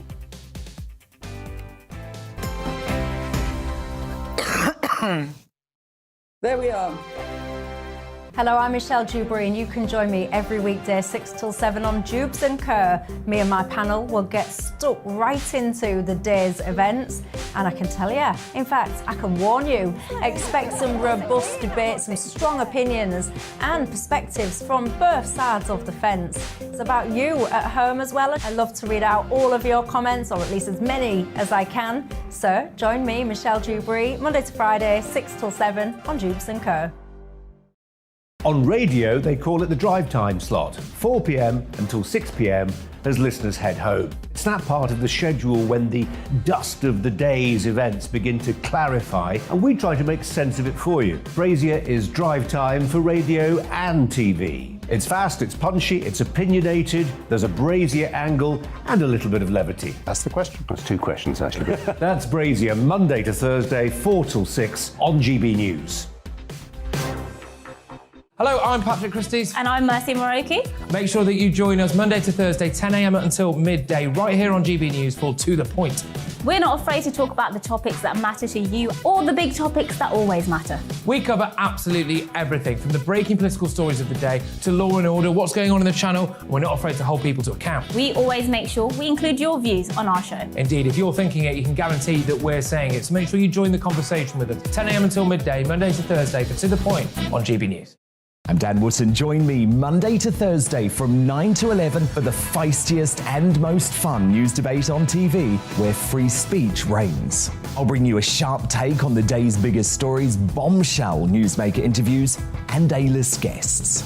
And I guarantee you, no spin, no bias, no censorship, and no reason to go to bed. That's Dan Wootton tonight, Monday to Thursdays from 9 on GB News.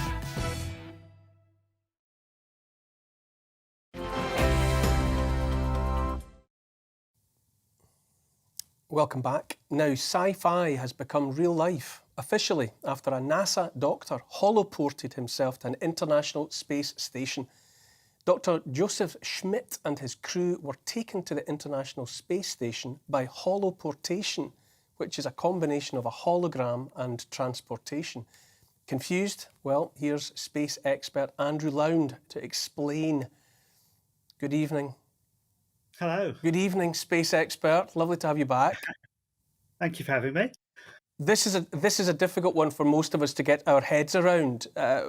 What exactly was accomplished here? Yeah, it's actually more straightforward for most people to understand than you think, really, because it sounded great when you saw the adverts on there. You know, I think they all thought of the Voyager Doctor from Star Trek. What you're seeing is that the crew on the International Space Station had a headset, which is produced by Microsoft, like a VR type headset. But the technology is very different, and the transmission of the Doctor was in real time.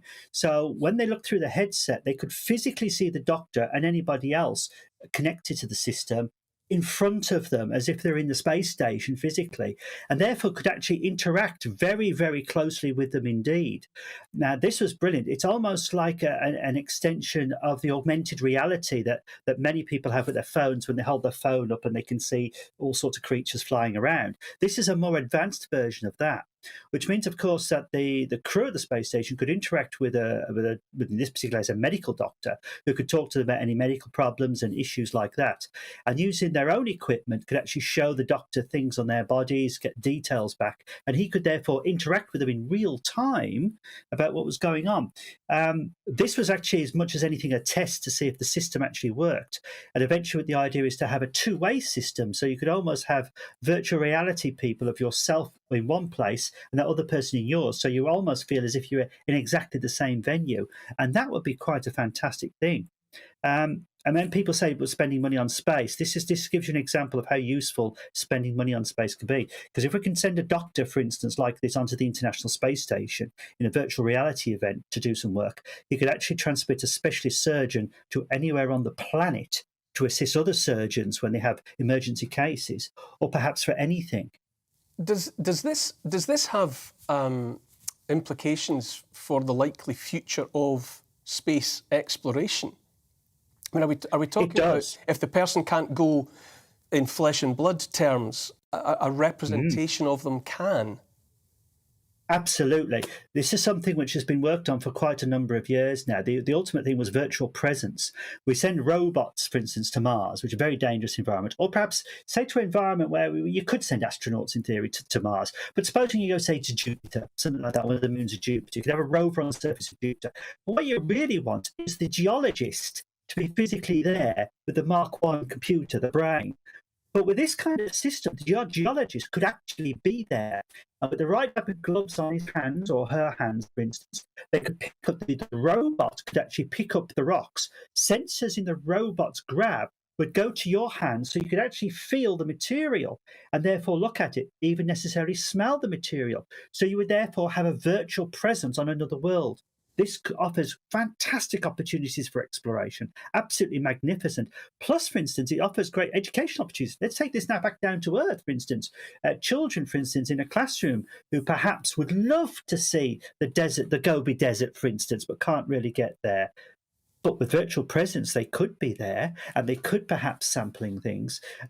So this is really the thin end of the wedge of a fantastic opportunity for research and for visiting. We're now looking at a still of the way in which the Doctor would have appeared to the people aboard the space station. I'm gonna just open this up to my guests in the studio. Andrew, Greg, it's quite a concept to get your head around, isn't it? Especially when Andrew explained that the idea that there might be a way in which you could physically interact with that distant environment. Yeah, I mean, it's. I guess it's not a surprise that this was done by NASA. You know, they've always been, decades ahead of the curve on just about everything. So it's fascinating to see. But think about the applications that this could have, telehealth, for example, and that we saw that upswing during the first lockdown, where you never would have thought about seeing your doctor on Zoom or on the phone, and so yeah, it's fascinating to see, but it's also, I think, a leading indicator of what's to come. It does begin to open up. I've always wondered how on earth could we realistically talk about going to these places because of the distances involved. Yeah. How do you physically move a 12-stone human being, light years through space and time?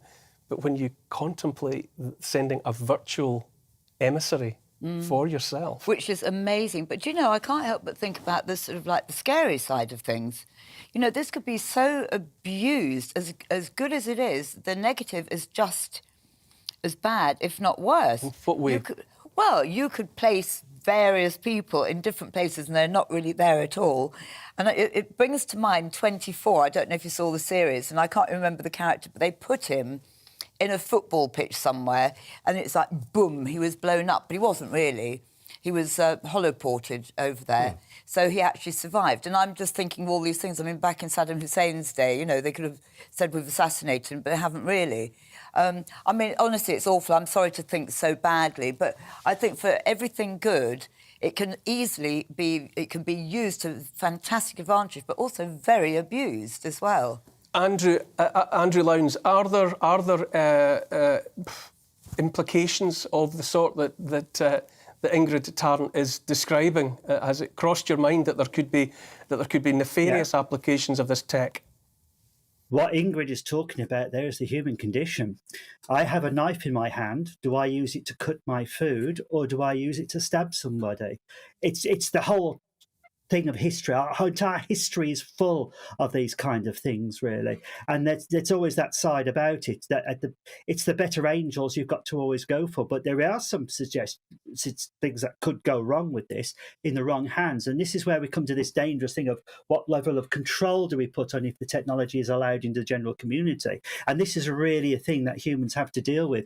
I sometimes think that, I mean, you've been a historian yourself, you know it very well, that humans haven't changed very much, but technology has. And it's whether or not humans have grown up enough sometimes to actually be able to apply this technology properly is always the big problem we have. But there's always going to be two sides to it, always is. And the human nature is the big problem, because when we go into space, when we develop technology, we're bringing our human condition with us.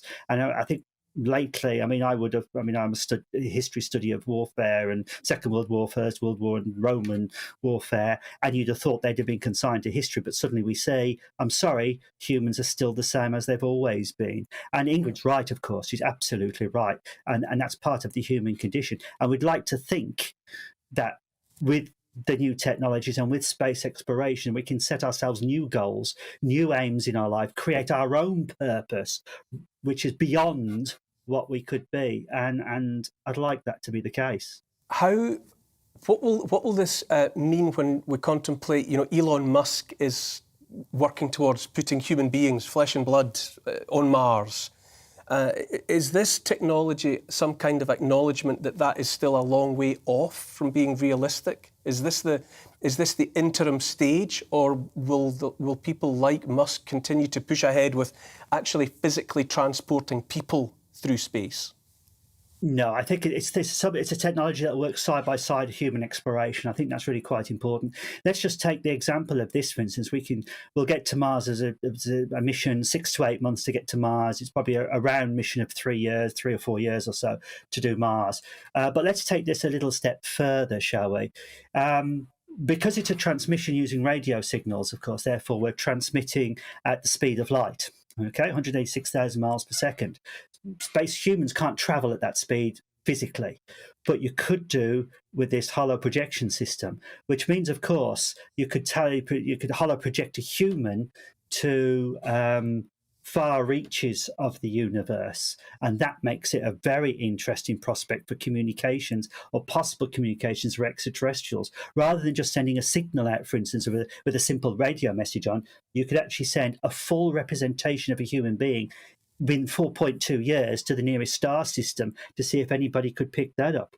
There's a whole new application, which is that's quite a daunting one to think that we could do that. So I think you're going to see both working together in the shorter distances, Mars, the moon, humans exploration has to be there. At the end of the day, physical presence is always going to be the best. But if you're going to go, say, to the outer planets, it's going to take 10, 20, 30 years to go even further in our solar system.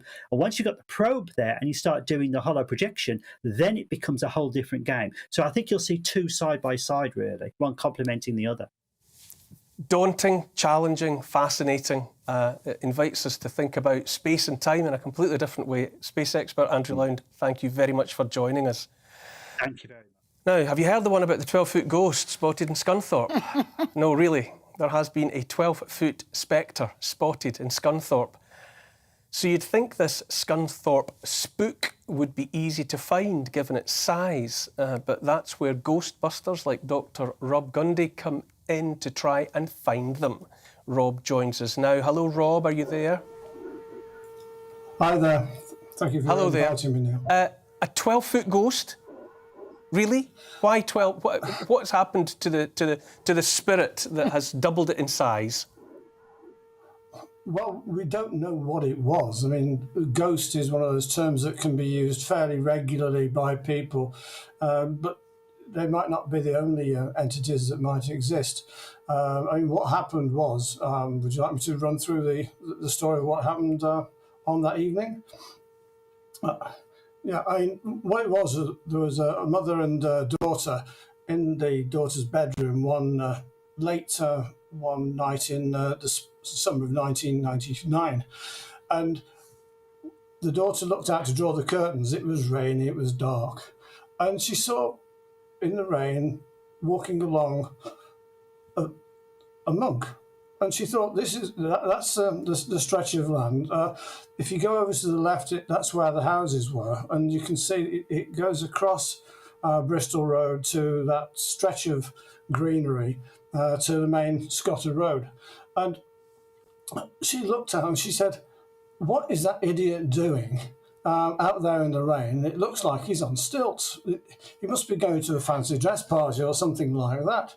So they watched him, and he came from the right. He was confidently striding down the green grass, and they could see him clearly. He was wearing a brown rather than a black cassock, and the street lights were on, so it was very clear. He got the cowl was right up vertical, and he got his arms tucked in into his sleeves. And they just thought, this is most strange, and thought, at that height, he must be on stilts. So they watched him for about 2 or 3 minutes as he crossed along, and actually the girl got a bit bored with it after 2 or 3 minutes and went back to doing whatever she was doing. But the mother watched this monk go all the way over to where there was a bush, and then seemed to go into the bush but not come out the other end. So the next day, they compared notes on what had happened, and the girl went out, stood next to the tree with a measure, And referring back to her mother across the road, yes, it was at least 12 foot, possibly 15 foot tall. You would have expected that if it had been somebody on stilts, then there would have been holes, because it was so wet, holes in the grass, but there was nothing like that. So they were completely flummoxed. Is this the one and only encounter that anyone in Scunthorpe has had with this larger-than-life apparition? Well, the witness told me that they'd heard that people had been driving along Scotter Road and the area surrounding it, and that they had come across monks in the road that had then disappeared, but nothing like a 12-foot one. It's a bit of a one-off. It's a good one. Rob, I'm going to invite my panel to contemplate this reality or not. Ingrid, are you open to the concept of phenomena of this sort? I am, in actual fact. But I think when it's something extraordinary like this, which is, you know, if it had been a 12-foot man or whatever, I would be totally, you know, tell me more, tell me more.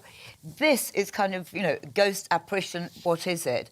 But funnily enough, I stayed in the most haunted inn in England a long, long time ago with 2 Ghostbusters. It was really fascinating.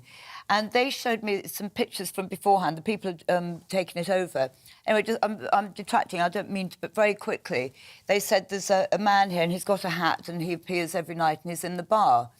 And I looked at it and it was a time that you could smoke in bars still. And I went, yeah, but that's just a smoke. And it's the way that it is. I said, it's like clouds in the sky. You can make shapes and people and faces out of clouds and animals out of clouds in the sky. So, I mean, if they had said they had gone into this and researched it, and way back in time, there was a man on stilts, you know, sort of Victorian times, they had, you know, circus performers all over the place, then that would make kind of some sense. But if it's just kind of that, I'm sorry, I'm Greg, not going with it. We've always told each other stories like this. Mm-hmm. What do you think it says to the human spirit that we seem to need the idea of ghosts? Yeah, the sit around the campfire story, it's always, you know, it's great in childhood. I know that monk. He taught me physics in high school, but he's not 12 feet tall. He's around like 11 and a half. I think you're being economical with actuality, Greg. So I'll stick with the... Are you a believer in the possibility of glimpses from other dimensions? The possibility, I'll stick with my Catholic upbringing. I love the stories about, you know, the like at Notre Dame, the sightings of the Virgin Mary, you know, that kind of stuff. You know, can I prove it? Do I believe it? You know, sure. I mean, it's fascinating, and it's also fascinating that people are so convinced of it and determined to have, you know, these shrines that are built around these appearances of, for example, the Virgin Mary. Very, very compelling and very interesting. Because we can conjure things up in our minds, can't we? If we really want to. I want to go back to Rob though. Rob, tell us a little bit about how you became a ghost hunter. I'm not sure how you would describe yourself, but what's the genesis? I would not describe myself as a ghost hunter. I'm not one of the people who goes in the middle of the night with a flask of coffee and a pack of sandwiches and camp out in a churchyard. I got into this almost by accident, but what I am, I actually collect stories, ghost stories, but where people have had first-hand or worse second-hand experiences. Beyond that, I don't collect them, and I always try and tease out any facts to get the most complete and the most comprehensive and accurate testimony from witnesses. Now, I know what your colleague there was saying about, it could be pareidolia. There's a lot of reasons why phenomena might be interpreted because they are natural occurrences and have been misinterpreted. But what you find, and I've got well over 100 of these cases, and it's very much down to these things happen maybe no more than 5 to 10 seconds in duration, and they're very often on their own. But there's a great amount of consistency. There's what you might call the phantom jaywalker, where driving along certain stretches of road, someone comes out into the middle of the road and the driver drives over them. They think they've killed them. They think they've killed somebody. They stop, they get out, they look and go around the car, under the car, the whole lot, and then there. It freaks them out. They drive off. Often, they don't tell anybody other than their closest friends and their closest family. There was one case where I was involved in doing a presentation in Southport, not to be confused with Scunthorpe, and I was approached by a guy who'd had an experience where he thought he'd run over a farmer in the middle of a lane and therefore swerved his E-type Jag, landed in the field, about 30 yards into the field. It should have collapsed, but it didn't. And he'd never told anybody in 40 years until he saw that I was giving a talk about these things. So these things do happen. I mean, you can always dismiss where it's one person, but where you have multiple witnesses, it's far, far harder to dismiss them. Rob Gundy, I am not for one moment dismissing the veracity of the testimony that you've had from people. I remain open-minded about the fact that people have genuine experiences, and it's a topic that I could continue with you, but I've run out of time on this one. So, Rob Gundy, paranormal investigator, thank you very much for your time. After the break, we'll find out about the birth of two very rare and beautiful woolly monkeys.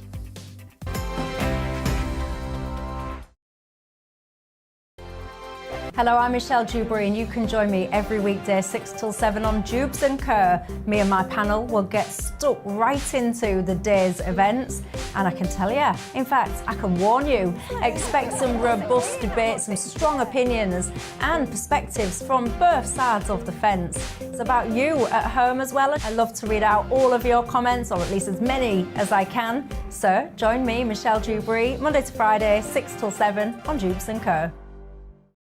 On radio, they call it the drive time slot, 4 p.m. until 6 p.m. as listeners head home. It's that part of the schedule when the dust of the day's events begin to clarify, and we try to make sense of it for you. Brazier is drive time for radio and TV. It's fast, it's punchy, it's opinionated, there's a Brazier angle and a little bit of levity. That's the question. That's two questions, actually. That's Brazier, Monday to Thursday, 4 till 6 on GB News. Hello, I'm Patrick Christie's. And I'm Mercy Moroki. Make sure that you join us Monday to Thursday, 10 a.m. until midday, right here on GB News for To The Point. We're not afraid to talk about the topics that matter to you, or the big topics that always matter. We cover absolutely everything, from the breaking political stories of the day to law and order, what's going on in the channel. We're not afraid to hold people to account. We always make sure we include your views on our show. Indeed, if you're thinking it, you can guarantee that we're saying it. So make sure you join the conversation with us, 10 a.m. until midday, Monday to Thursday, for To The Point on GB News. I'm Dan Wootton. Join me Monday to Thursday from 9 to 11 for the feistiest and most fun news debate on TV, where free speech reigns. I'll bring you a sharp take on the day's biggest stories, bombshell newsmaker interviews, and A-list guests. And I guarantee you, no spin, no bias, no censorship, and no reason to go to bed. That's Dan Wootton tonight, Monday to Thursdays from 9 on GB News.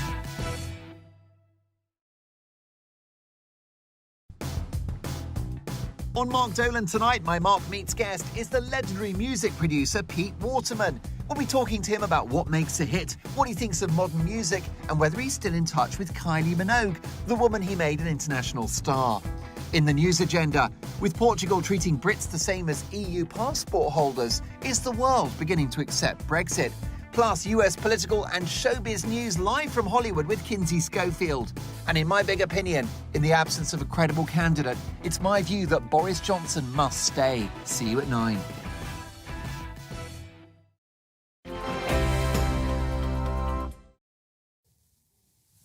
Welcome back. Now, it's taken aviation enthusiasts in East Lothian over 20 years to build, but a rare World War I plane is finally set to fly. The Sopwith Half Stutter was only supposed to be built to go on show at a museum, but it's now fully operational. Davy Donaldson has this report. This replica is one of only 6 left in the world and has taken 22 years of painstaking work to build. But the Sopwith strutter is fuelled and is nearly ready to take to the skies. Mike Harper is chairman of the Aviation Preservation Society Scotland and feels it will be an emotional day. We're not far away from getting her in the air. COVID, the pandemic, has been a big problem for us, as it has for everybody. It's knocked us back a couple of years, but we're still here. We're still getting on with the job, and we're not far away from finishing it. And there'll be a number of guys who are no longer with us, but will be with us in spirit.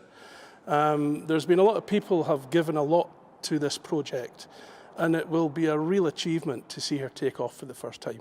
Evan Pole is the strutter team leader and says the aircraft will need certain conditions in order for it to fly. For the test flying, it'll need quite a large airfield. It'll not only need a large airfield, it'll need one with a grass strip in it, because these aircraft flew from grass strips. They didn't land on hard runways. They didn't have brakes. So you need grass and a tail skid to give it some sort of brake traction when you land on the grass. All the people involved in the project are volunteers with a variety of different skills, and they have really been put to the test during a steep learning curve. You're learning, in other words, as you go along. Because while the drawings tell you what you have to make, one thing they don't do is tell you how to make it. And that has been the learning process, is how to. And it's been how to make it, how to make ferrules, how to stress it, and so on. So really, it's been an absolutely wonderful, enjoyable learning exercise. The amount of time and effort to get the strutter flying has clearly been challenging, but the plane is of great historical importance. One of the main reasons that we decided to build her was that this type of aircraft was involved in the very first successful takeoffs and landings from a flat top, and it was done just outside, just up offshore here on the Firth of Forth. It was done by a chap called Richard Bell Davis, and he flew from RAF Turnhouse, and he found the HMS Argus in the middle of the Forth, and he landed successfully. He took off successfully, and he did that several times. It had been done before, but it hadn't been done successfully. This was the first time. No date has been set for the test run for the strutter, but it won't be long before this plane is airborne. David Donaldson, GB News. That's extraordinary. Greg, it strikes me that in the same programme we're talking about holoporting to the space station which is in permanent orbit above the Earth. And just out of the reach of living memory in the First World War, that aircraft, that was flying. Yeah. You know, in a period of time that's only just gone over the hill into history. How far we have come. From Orville and Wilbur Wright in Kitty Hawk, North Carolina. You know, that was only 10 years before that plane was flying in World War I. You know, think about that. It was 1903, I think, when they flew in Kitty Hawk. And, 10, 15 years later, they're running those machines, which look pretty good compared to the, the original. But it's a fascinating story. I love aviation. Who doesn't? What little boy that grows up in America doesn't? But it's that galloping pace of advance. I think I'm right in saying that the jumbo jet was within a lifetime, 60 years of the Wright brothers. And the wingspan of the jumbo jet was longer than the flight that the Wright brothers' first plane actually made. No. Yeah. And all of that had happened in 60 years. And then within at the same time, we put man on the moon. Yeah, no, it's fascinating. What a century that was. Yeah. It's the most productive century in history, obviously. And even with population growth, the productivity of the people is up, 20 times, where the population's only up 5 times, something like that. But that's just another great example of it. That story, but then the hologram story as well. And looking at it was the shot inside the cockpit of that Sopwith. The simplicity of it, and that was the state of the art. That was as good as flight was. Yeah. During they were brave. They were around brave that time of the First World War. Just to fly them. Forget about the enemy shooting at you, but just flying those planes was a risk. I think I try to be uplifted by what our species has been capable of in such a relatively short space of time. Moving on though, two extremely rare woolly monkeys have been born at Dorset's Monkey World Ape Rescue Centre. The woolly monkeys at the centre are the last of their kind kept in captivity. So the sign of these new births shows how well the family there are thriving, at least. So thriving, in fact, that one of the baby's arrivals came as something of a surprise. Joining us now is Charlie Crowther from Monkey World in Dorset, where these baby monkeys were born. This is an absolutely charming story, Charlie. So thank you for being with us tonight. It's my pleasure. Thanks very much for having us. How rare, then, are these woolly monkeys on a global scale? Woolly monkeys are rare. They are endangered in the wild. They live in South America along the Amazon basin in swamp forest. And the problem that we have is that we don't study them very much in the wild, and they don't do very well in captivity. Obviously, in the wild at the moment, we've got massive rates of deforestation going on, which is taking away their habitat. And so there is a massive problem with these monkeys. Their populations are dramatically declining in the wild. Where we're very, very lucky, we've done very well at Monkey World, is that we've managed to have a thriving, growing population of breeding healthy monkeys. Just looking at the guys there, that's one of our young babies just a couple of weeks ago. A few years ago, 20 years ago, there was only... Oh, sorry. No, carry on. A few years ago, you say there were only... So 20 years ago, the captive population was around 100 individuals. Now it's less than 40. So that's across the whole world. We've got 26 at Monkey World. So we know we're the only place that is able to have these monkeys survive, and not only survive, but thrive. We've got a growing population of really well-doing, breeding woolly monkeys. So we're really, really pleased. And this birth has been fantastic for us. And I believe I'm right in saying you were expecting one baby, but then something else happened. We were expecting both babies. We did know both mothers were pregnant. We came into the park on the morning of Storm Eunice, so we were expecting to have a lot of clean-up to do around the park with the damage. And Zingu, one of our woolly monkey mums, was very proudly sat there with her new baby Levi. So it was a really nice surprise on a day that we thought we was going to have quite a lot of mess to clean up. Zingu was very proudly sat there taking wonderful care of Levi already, so it was great. What do you think it is that's been established at your centre that's enabling this very rare, precious family to be doing so well? What have you got right? Have you identified that you can spread your wisdom to others?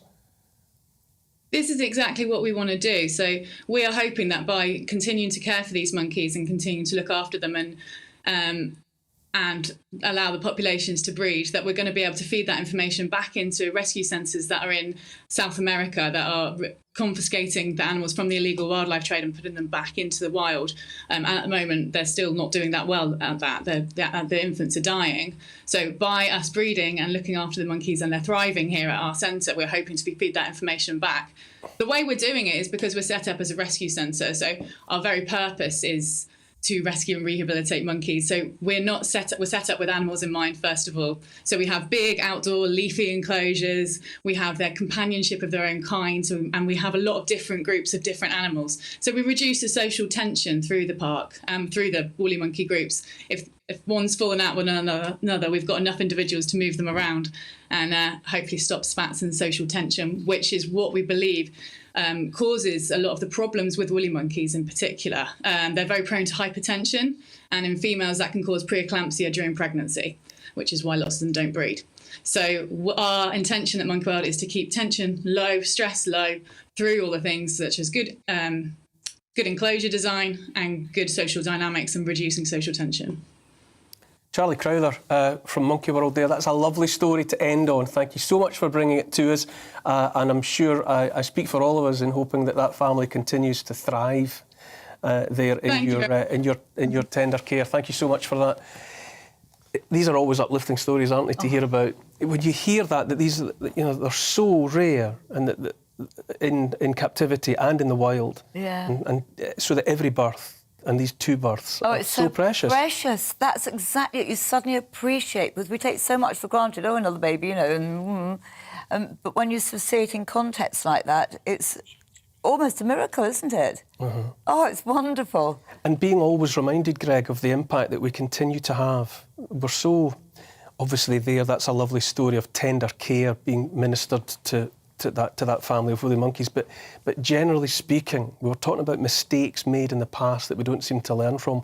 We're still taking such an unforgivable toll on our fellow travellers. Yes, and you know that it's great to see people like her that are just so happy in their job and their passion. You know, it's obviously her wife's passion. So, you know, my firm's doing a lot of work in Africa. I don't know the South American preservation circuit quite as well, but in Africa we're working with a lot of charities to protect rhinos, for example, a lot of other animals as well. But you know, it reminds us that we have to make sure people are fed, and when they're not, they're tempted to kill animals that we don't want to be killed. You know, it's a great virtue to want to protect them, and I'm thrilled with what that organization is doing, Monkey World, right? It's a great name. But you know, when in Nigeria, for example, 60% of the average income goes to food. In the UK and the US, it's under 5%. So, you know, we have to, and that's why there's been such devastation to animals in Nigeria and all around sub-Saharan. The necessity for people to feed their own families. And then we can do a better job, and they're just like they are. We can do a better job, just like Monkey World is doing. Absolutely. We've the necessity to look after all of our fellow travellers. Yeah. That's all from me on Neil Oliver Live. My thanks, as always, to my panel, Greg Swenson and Ingrid Tarrant. Thank you so much for being with me. Next up, it's the Ministry of Offence. And all things being equal, I'll see you next week. Same time, same place. Looking ahead to tomorrow's weather, and the UK is looking a little bit chilly, but fine for many, with some early sunshine too. Let's take a look at the details. In the southwest, there'll be some showery rain first. Some of this could be a little bit heavy at times, especially across Cornwall, as the rain makes its way westwards. In the southeast and around London, it's going to be a fine and largely sunny start to the day, some hazy cloud around the south coast. It will also be dry across Wales tomorrow. There'll be some cloud, but also decent sunny breaks, in which it will feel relatively warm. It's a similar picture for northwest England, where there'll be a good deal of fine weather to start. A few showers may develop later, but these will be quite isolated. In the northeast, there'll be some sunny breaks tomorrow morning. The winds will still feed in from the North Sea, meaning it will stay cool around the coast and warmer inland. Eastern parts of Scotland are set for a murky start with some low cloud, which will gradually burn back to the coast. Further west, it will be chillier but brighter first thing. Meanwhile, across Northern Ireland, it's going to be a fine morning once all the pockets of mist and fog clear. It'll stay fine here through the day as well. Apart from a few showers for parts of England tomorrow, mostly dry and less windy than today overall. And that's how the weather is shaping up during tomorrow morning.